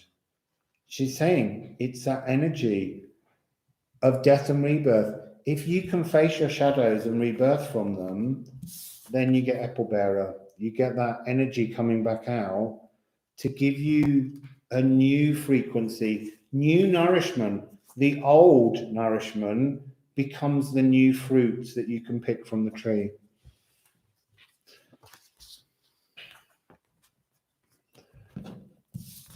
Any more? Money is beautiful energy. It is beautiful energy, but I think at some point in the future, we need to try and reach a point where we become aware that the most valuable money is energy, and that we should move on to energetic exchanges. But right now, money is beautiful because that's how our world functions. You mustn't fear it. I was always very generous with money, but I couldn't accept money from anybody. And it took me so long to learn to accept even the donations here. But once I started to accept them, money then begins to flow. And there are moments, since I moved to Mexico, my money hasn't flowed here as much as it did when I was in Europe. But I don't question that. I just, I can afford to eat, so I don't complain. It's not like I'm trying to amass a great pot of money. I just want to live, eat, and do these readings.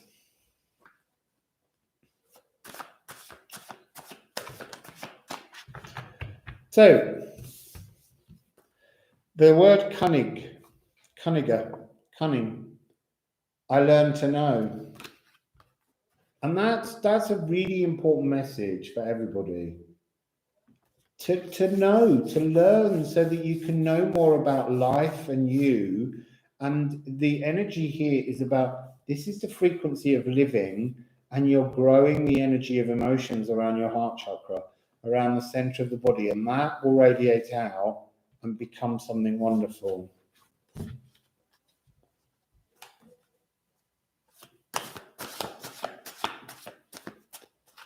Any more from my belly rumble? See, the cards are just giving us the messages we just need to hear randomly from the runes. This is Leafshade. Leafshade is the canopy of the trees in Old Anglo-Saxon, the shade of the leaves. Now, when you're in a hot country, a very hot country, leaf shade is important. The shade of trees, the forests, the woodlands, they keep the soil soft and cool and moist. When you remove the trees for big farming areas, then the land dries out. It becomes more and more dry. And this is the idea of going into the shadow of life and feeling the comfort and the coolness that your shadows can bring, or the shadows of the tree's canopy. And when you're underneath a forest canopy, there's that wonderful rustling around in the leaves. Boom, boom.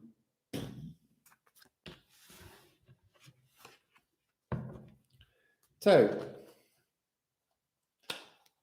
static, stop. We often look at this card 12 as being something bad, but sometimes it's really important to stop and ask yourself, what are your needs right now? rather than rushing around trying to do everything, what are the things lacking in your life that would help you to move forwards? What are the things that would give you flursa from this energy? What would bring together the disparate parts of you so that you can flow into a whole?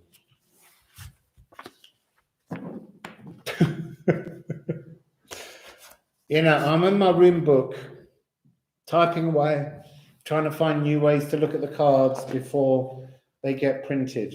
And this, look, treadle. So this is the steps that you've left behind you, the paths you've walked on, but have you left a foot sole? Have you left a frequency worthy of an earth walk, or have you just been walking by without paying attention? So you have to think about the impression that your feet leave behind you, the energy of connecting every step like golden light, your cosmic, intuitive serpent energy pressing down into the earth. Your feet, when you walk, kiss the earth. They mark the song lines of your earth walk. And it was the truth. Are you leaving a beautiful pathway for others to follow? There's more bangs.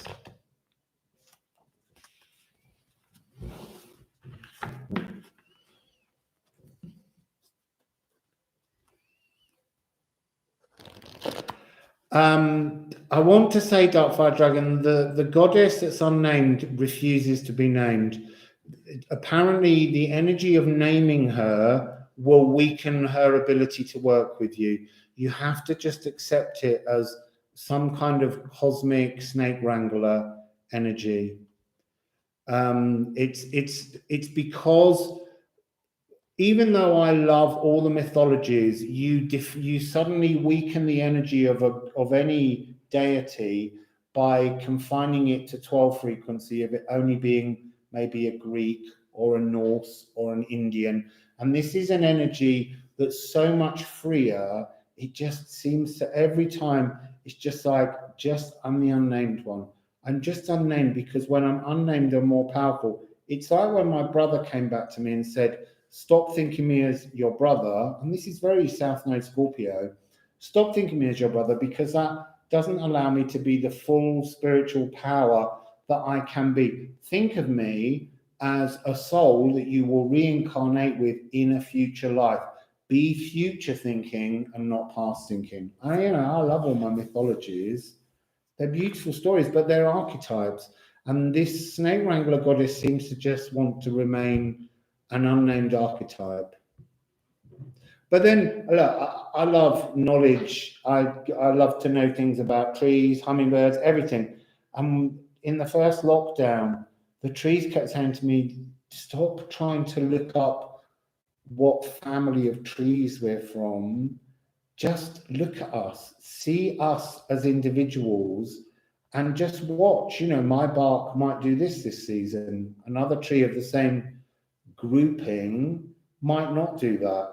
Watch my leaves, watch my flowers, watch my cycles. That's how you learn who I am as a tree. If you pin me down scientifically, I'm no longer as powerful as an energy.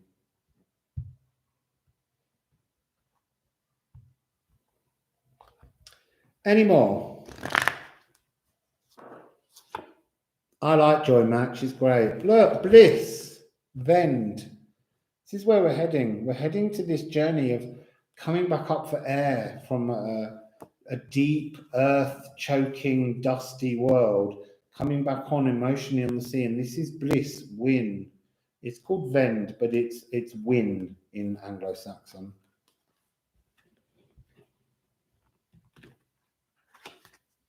Oh, I'm glad, Green Goddess. Oh, look, we've got the soul. This is, though, in Norse mythology, the sun shows its divine feminine energy. There's a brother and a sister who are the sun and the moon. She is the sun, he is the moon. And she's chased by wolves in her chariot as she races across the sky. Oh no, I'm so sorry. Well, maybe Joy will come through in one of our readings. This is the harvest, but this is also, we had it in the reading, this is when the void, the Ginunga gap, opens to release new potential, and then it docks back in and closes. So again, the sun is bringing some kind of new energy, this harmony through this solar eclipse tunnel. You miss too much during life. You keep missing stuff. So do I. I never know what I've talked about because I keep looking at the comments and I keep forgetting to sort of focus on what you're saying. But I kind of, when I watch it back, I notice you're all quite happy chit-chatting among yourselves. There's only the odd question where I go, you should have answered that question.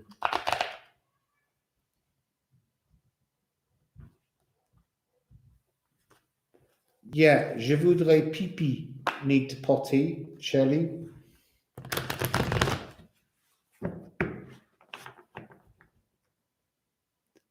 Yes, I did pick Wunjo. Exactly, Twitty. We did pick Joy. Joy came out. Joy is obviously here when you made that comment. How beautiful. Wunjo is joy. Or Vend, bliss.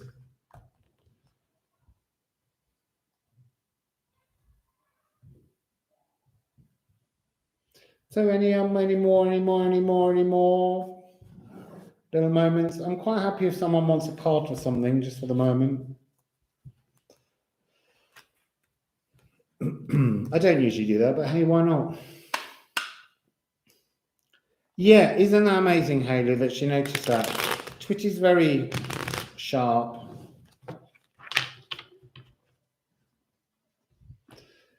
But it's also because I called it Vend, but it is joy, it's bliss.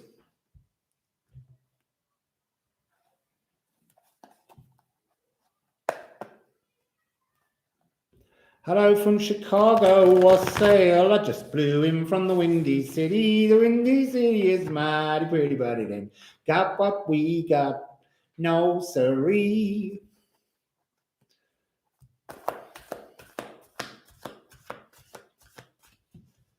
Twitty is a rock star.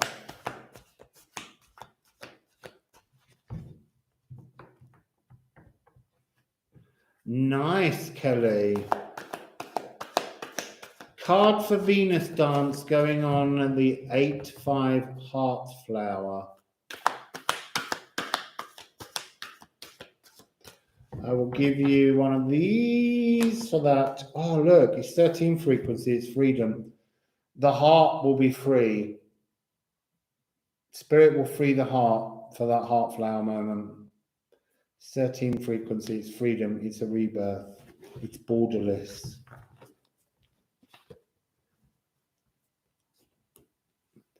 Yeah, that's a little bit of a big one. Penelope.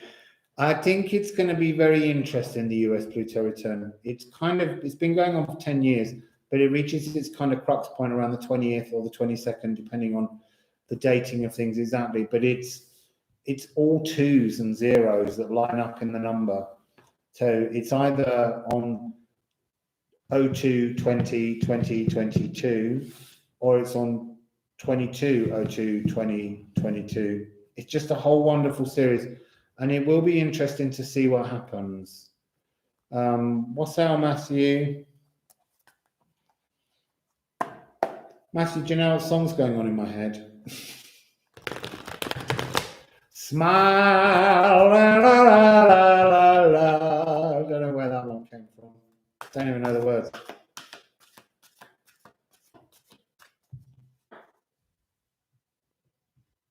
Yeah, you just all shadow work is mental work. It's the swords. It's the sort of suit. It's the suit of swords, Meg. It's about the repeating patterns that you use to punish yourself and tell yourself you're not good enough. The doubts that you have, the fears that you have. Just look at them and go, why do I fear that? Why do I doubt that? What's the root behind that? Or did someone tell me that made me think that way? And then it's just this energy where you have to keep trying to change that frequency to a new energy. And it works for ages. And then all of a sudden you'll do something and you'll find yourself down the plug hole. Look what's on the bottom, the hummingbird for your Venus heart frequency.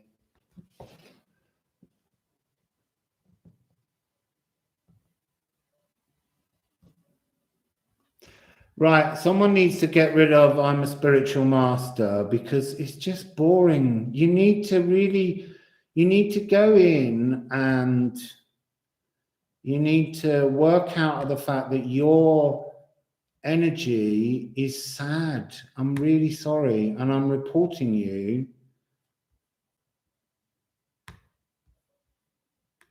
Done it myself. You know, if you want to have your belief, but do not try and manipulate other people into your belief system, because that's devilish, dark energy, my friend. Good spiritual energy is to allow people to blossom, to bloom.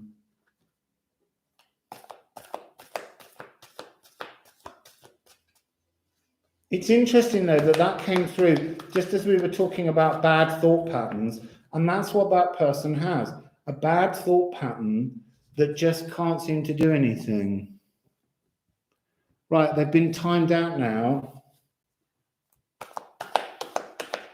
We can just remove them. We can just say that they're not allowed on the channel, but I didn't see that button just then. Just block them. I must be able to block them.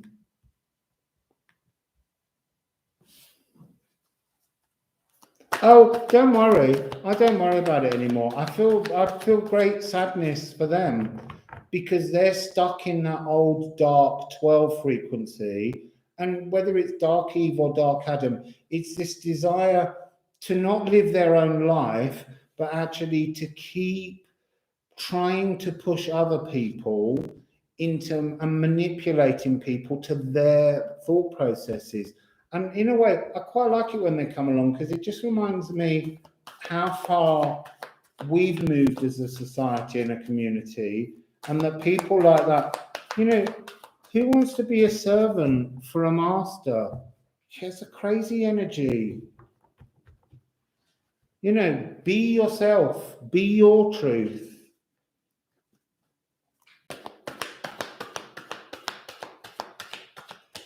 So, do we have a little word for this poor person that's stuck in 12 frequency?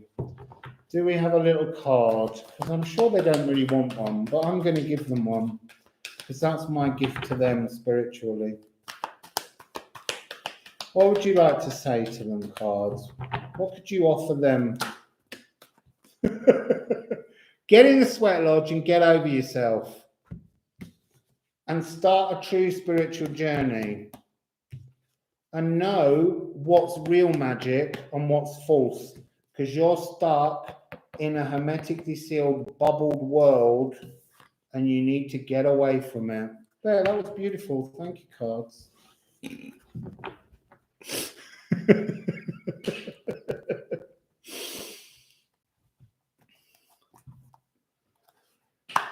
So that told them, yes, we're all force, we're no one's servants.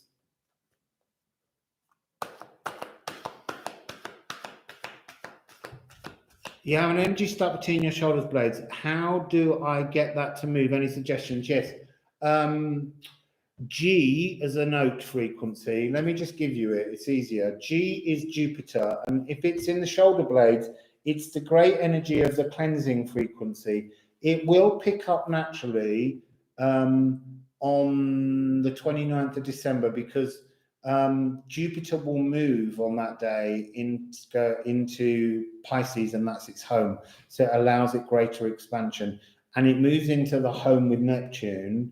And Neptune's all that kind of fog, so it helps to clear fogs. But I'll just give you a G for the energy wings. These are the great cleansing wings. Imagine them as energies swinging round and round and round like this.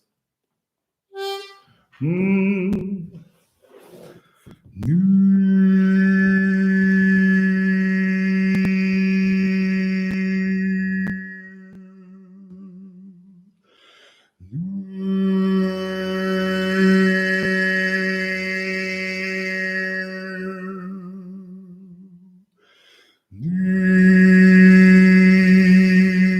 feel like that's going a bit flat. Let me just pull myself back up. It does have to go a bit flat, but that went too flat.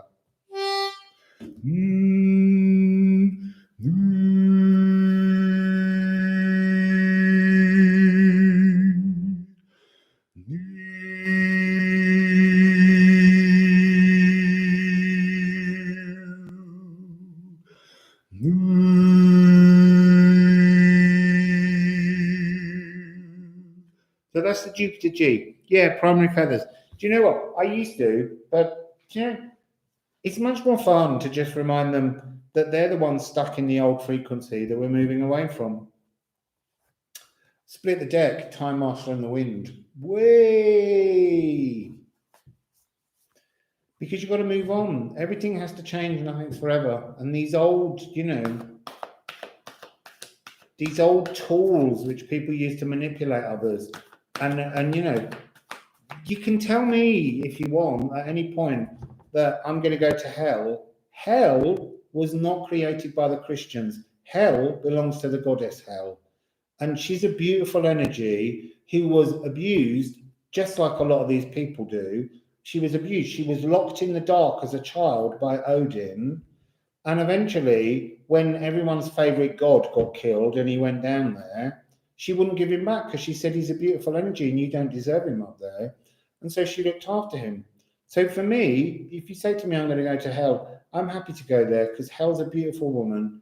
And I have an old ancestral name, which is Helson, which means the son of Hel. So maybe it's where I'm meant to be. But it's not a place of fear just because someone wants to tell me I should. It's them living in fear, not me. I'm quite happy wherever I am. They've really cheered me up at the end. Thank you, master servant person. You've made me feel really beautiful.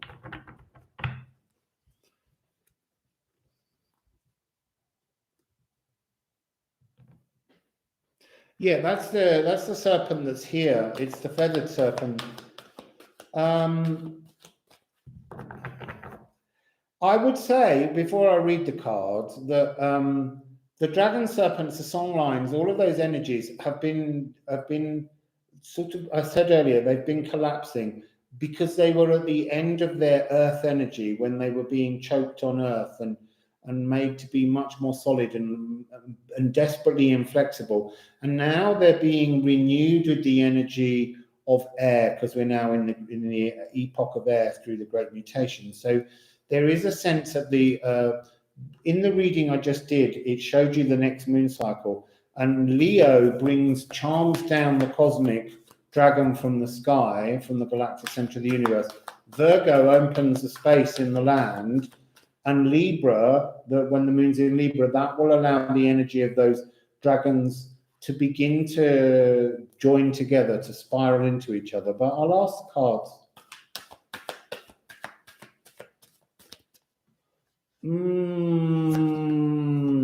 Wind. See, the air is coming. It's a natural cycle that they've gone through. They're not harmed, these feathered serpents, but the wind will pick them up because they've got feathers. It will lift them.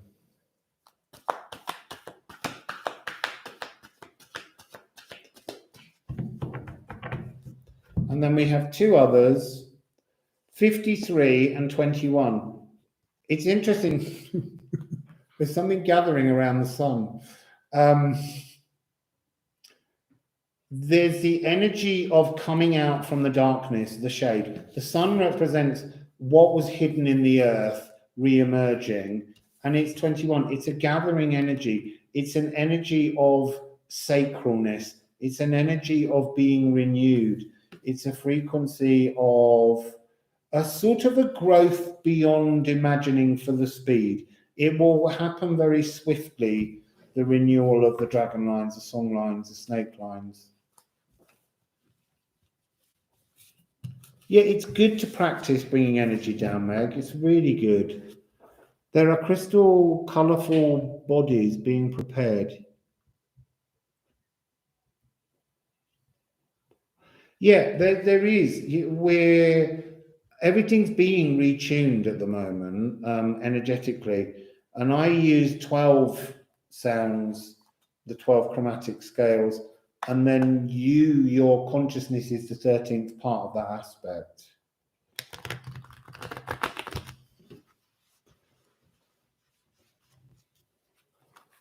Oh, Truth Alchemy, I'm glad. I would say it felt like a very beautiful message, but when I'm in these energies, I do forget what I've said and I have to look back.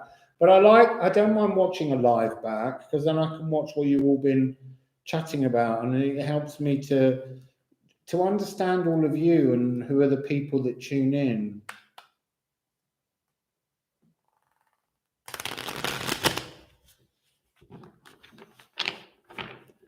'21 is the day of the month he was born. You always liked it, Twitty. Which of September, Twitty? Is it the cusp of Libra?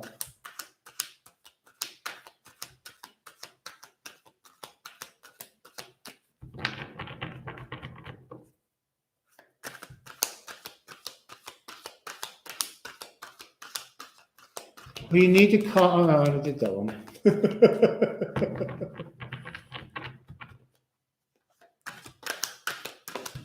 Right, we've got 2 cards that have just bounced out. I don't know what they are, but we'll have a look to see what the message is. I like a random message. Oh,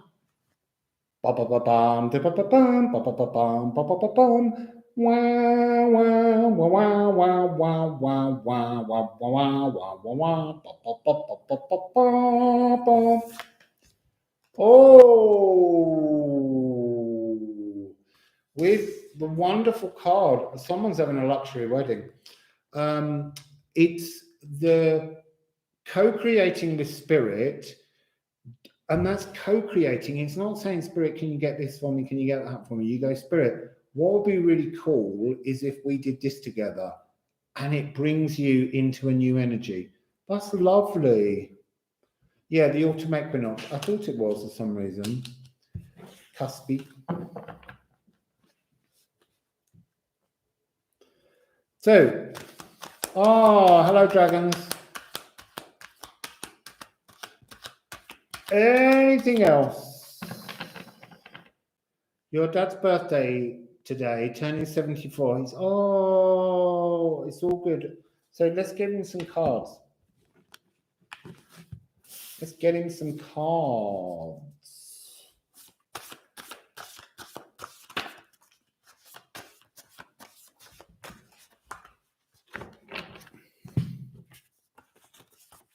That's so interesting. So look, he's got the nutrients now to move on. The moment that he had was the point at which Tyr is the god, originally was the god of gods, and Tyr is Tuesday, Tiwa's day. 10 and 17, 1017, 789. It's a divine moment. It was a moment that was, it's like blacksmiths. You melt something down. So it's like he's melted down the energy of what went before him, and he's now shaping it into something that will be a much more beautiful existence. And he's got Os, beautiful energy, the God mouth, the energy to move forwards. It's such a lovely frequency to have. And if you add those together, you get 13 as a frequency. So it's almost like this moment that he's had is freeing him from structures. He's being given the chance to make over his world, his life, his relationships. It's very beautiful energy.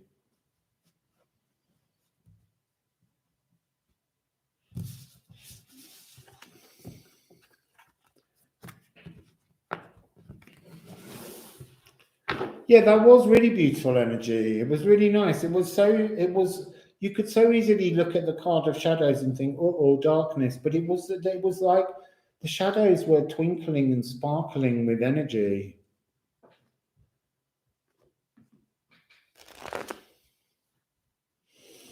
Yeah, I love a spiritual makeover. I just want to say the other thing that I do want to say to everybody is, remember, you do your shadow work and then you live.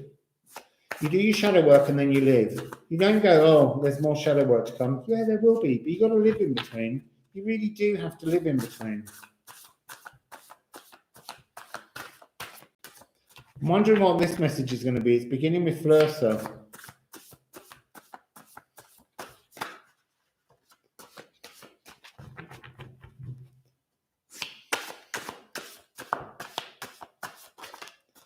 Oh, it's time to harvest new blood energy. That's really interesting. Look, Jena, the harvest is 12. It's the year. It's the 12 months of the year. It's the clock. And we need to harvest something in the new year. But what are we harvesting? New stories, new energies within our blood, the flow of new life, which was what this reading was generally about. Just the idea of moving forward. It's interesting that it's like all of the points, the thorns, the uncomfortable parts, the rigidity just suddenly become this wonderful energy of completeness.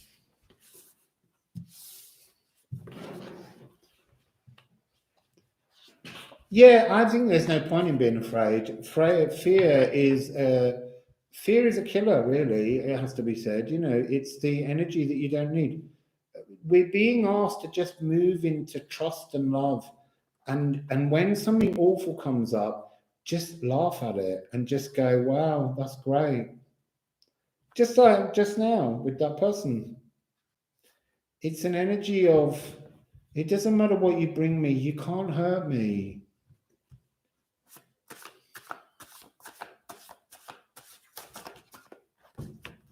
That was a bit too big a spillage. Oh, but you know what? I'm just going to read it to you as a little quick tale.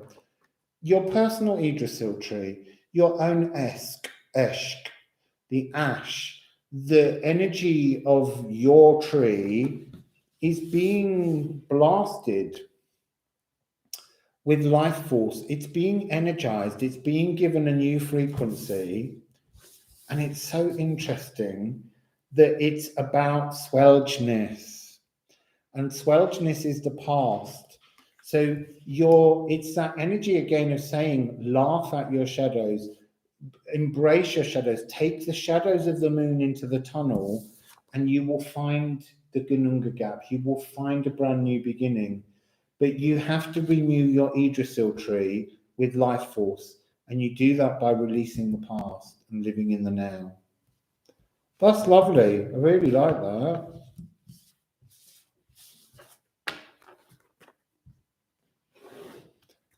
Fabulous. Rewrite the stories. They'll have new ideas in them now. Things sometimes need to just percolate. Ooh, percolators. I used to love my coffee percolator. I wonder who I gave that to. Probably a charity shop.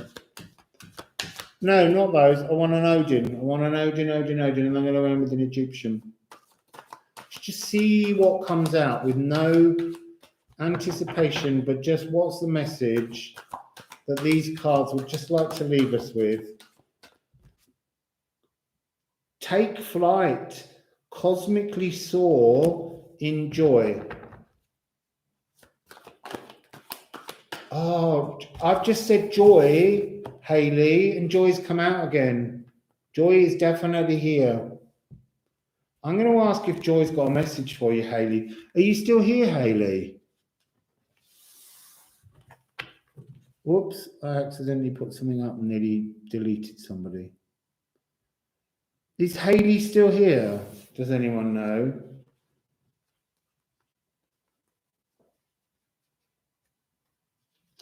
Well, even if Hayley isn't here, I'm going to pull up a message for you, Hayley, because Joy's turned up again. Maybe the message from Joy is for everyone, because it's interesting we all know about Joy and how Joy's passed away now. Joy, what do you want to say to everybody, Joy?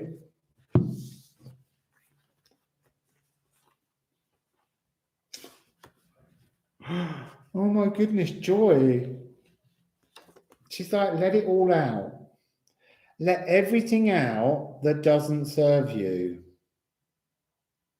Yeah, Joy brought Haley to me, and then Joy turned up in the reading, and Joy's turned up again.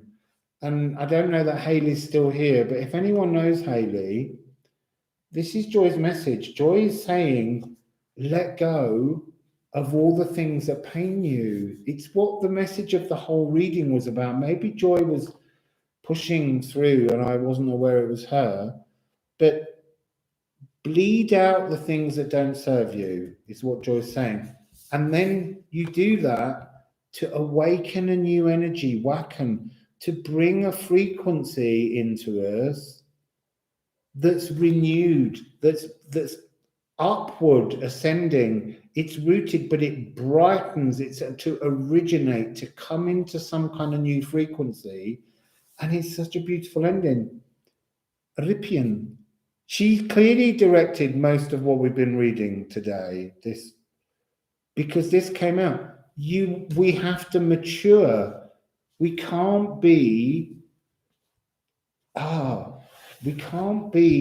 damaged children.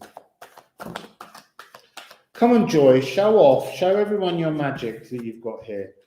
Sorcery.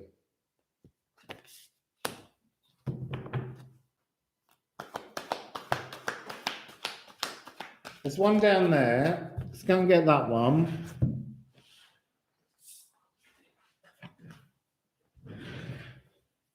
It's the hunter. It's the divine energy of hunting. So I need to understand that a bit more, but I need a couple more cards. There's something about you're hunting. Everyone is hunting in life for their true power, their true magic. That's what she's saying. We're all hunting for our true magic, and our true magic returns when we ripen and mature. We come into the life, into the world with all the magic, but we lose track of the magic. What else do you want to say, Joy? What else do you want to say? I'm so sorry that Haley's not still here.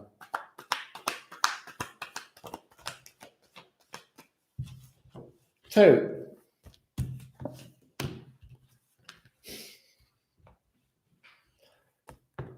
just bust your smoky mirror.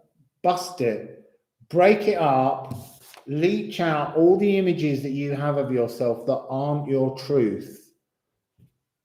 And mature. Wake up to yourself. Wake up and smell the coffee. Percolating. Wake up and smell the coffee of your own tales. The stories you tell yourself. Right. An Odin to end. I feel like she wants one of these at the end. Oh, she's very quick. This is my card of incarnation, reincarnation, pre-incarnation. She's like, I'm going to do it all again. I loved it so much, I'm going to do it all again. I'm ready to sign up. I'm back home. She's not going to do that immediately. She's enjoying being around and working with people that she knows and loves. But she's like, I'm going to do it again. I'm going to ride that wave of life again, because you know what? It's bloody great fun. Thanks, Joy. She's also pointing out 556 at the end.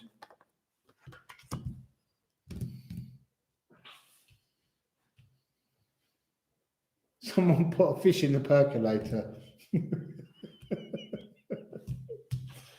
It'll be a Pisces.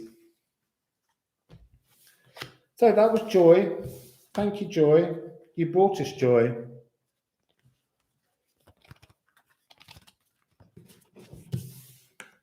I can't believe that she came back, as I said, Joy, and the Joy card came out.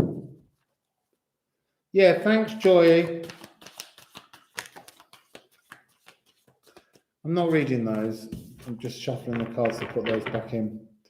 So, anything else, people, before I leave? I'm just going to remind you all again that if you can afford to donate to me,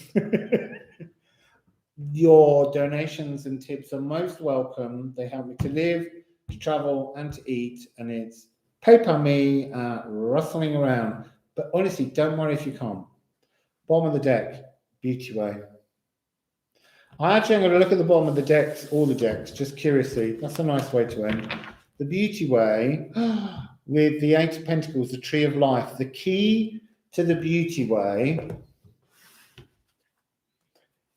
is to begin again with a new Yggdrasil tree. The tree has to be replanted, regrown. What's at the bottom of this deck? Oh, fair. This is it's the first card in the runes, but it usually means wealth and livestock. But to me, it's becoming more and more the energy of being wealthy in spirit. And then, we've still got the magic of the scarab beetle on the bottom of there, which is invention, reinvent yourself. And on the bottom of here, the Shaman of Wands. Be renewed with passions. Oh, actually, that's a slight fib. There's one down here as well. Daughter of Swords. No, she didn't want to come. There's a Shaman of Wands. So, that's a lovely message. The Beauty Way, you achieve bliss in the world, joy in the world, by unlocking a new Yggdrasil tree with the wealth of spiritual prosperity and invention, and you will become the Shaman of Wands. That's lovely. So, that's it, everybody. Shh, Gaïa. So, thank you, Shelley. I love you very much. I love you all very much. It's a real pleasure. It's a joy to come on here. And I'll see you very soon. Maybe tomorrow. Who knows? I'm doing a lot of studying on the Saros series because them solar lunar eclipse things are quite tricky. So enjoy the nodes after the eclipse, the shift, and Gaia and Uranus. So yeah, be rich in spirit, everybody. It's a pleasure, Myla. Thank you for joining us. Thank you, Matthew. Thank you, Dark Fire Dragon. Good night. Wassail Shelley. Bye, Bethany. Angelic Chorister. Meg, keep studying. Diligence. That was a card that came out. Sort the details. You're all very, very beautiful, and I love the community that you've all created here. It's beautiful. Makes me very, very happy. Oh, Hannah Hay, wow, in Wales. Hi. Primary Feathers. So, good night, Diana and Tez. Good night, ladies and boys. Good night, ladies. Good night, ladies. We're going to leave you now. That's the royal way. Farewell, ladies. Amen. Farewell, ladies. Farewell, ladies. We're going to leave you. I'm not doing that, no, it's too high. No! It's from Music Man if you're interested. Oh, what's that liable? So, Music Man, it's quite a fun musical. It's got some good songs in it. Cash for the merchandise. Cash for the cotton goods. Cash for the freaking ringing and the ticking. Cash for the tent, and then the hogshead demijohn. Cash for the. And that's when they're on a train. That's at the beginning. It's quite a fun song. Don't know why that came to mind. Anyway, beautiful, beautiful. I'm going to go. Bye, beautiful people. Wassail.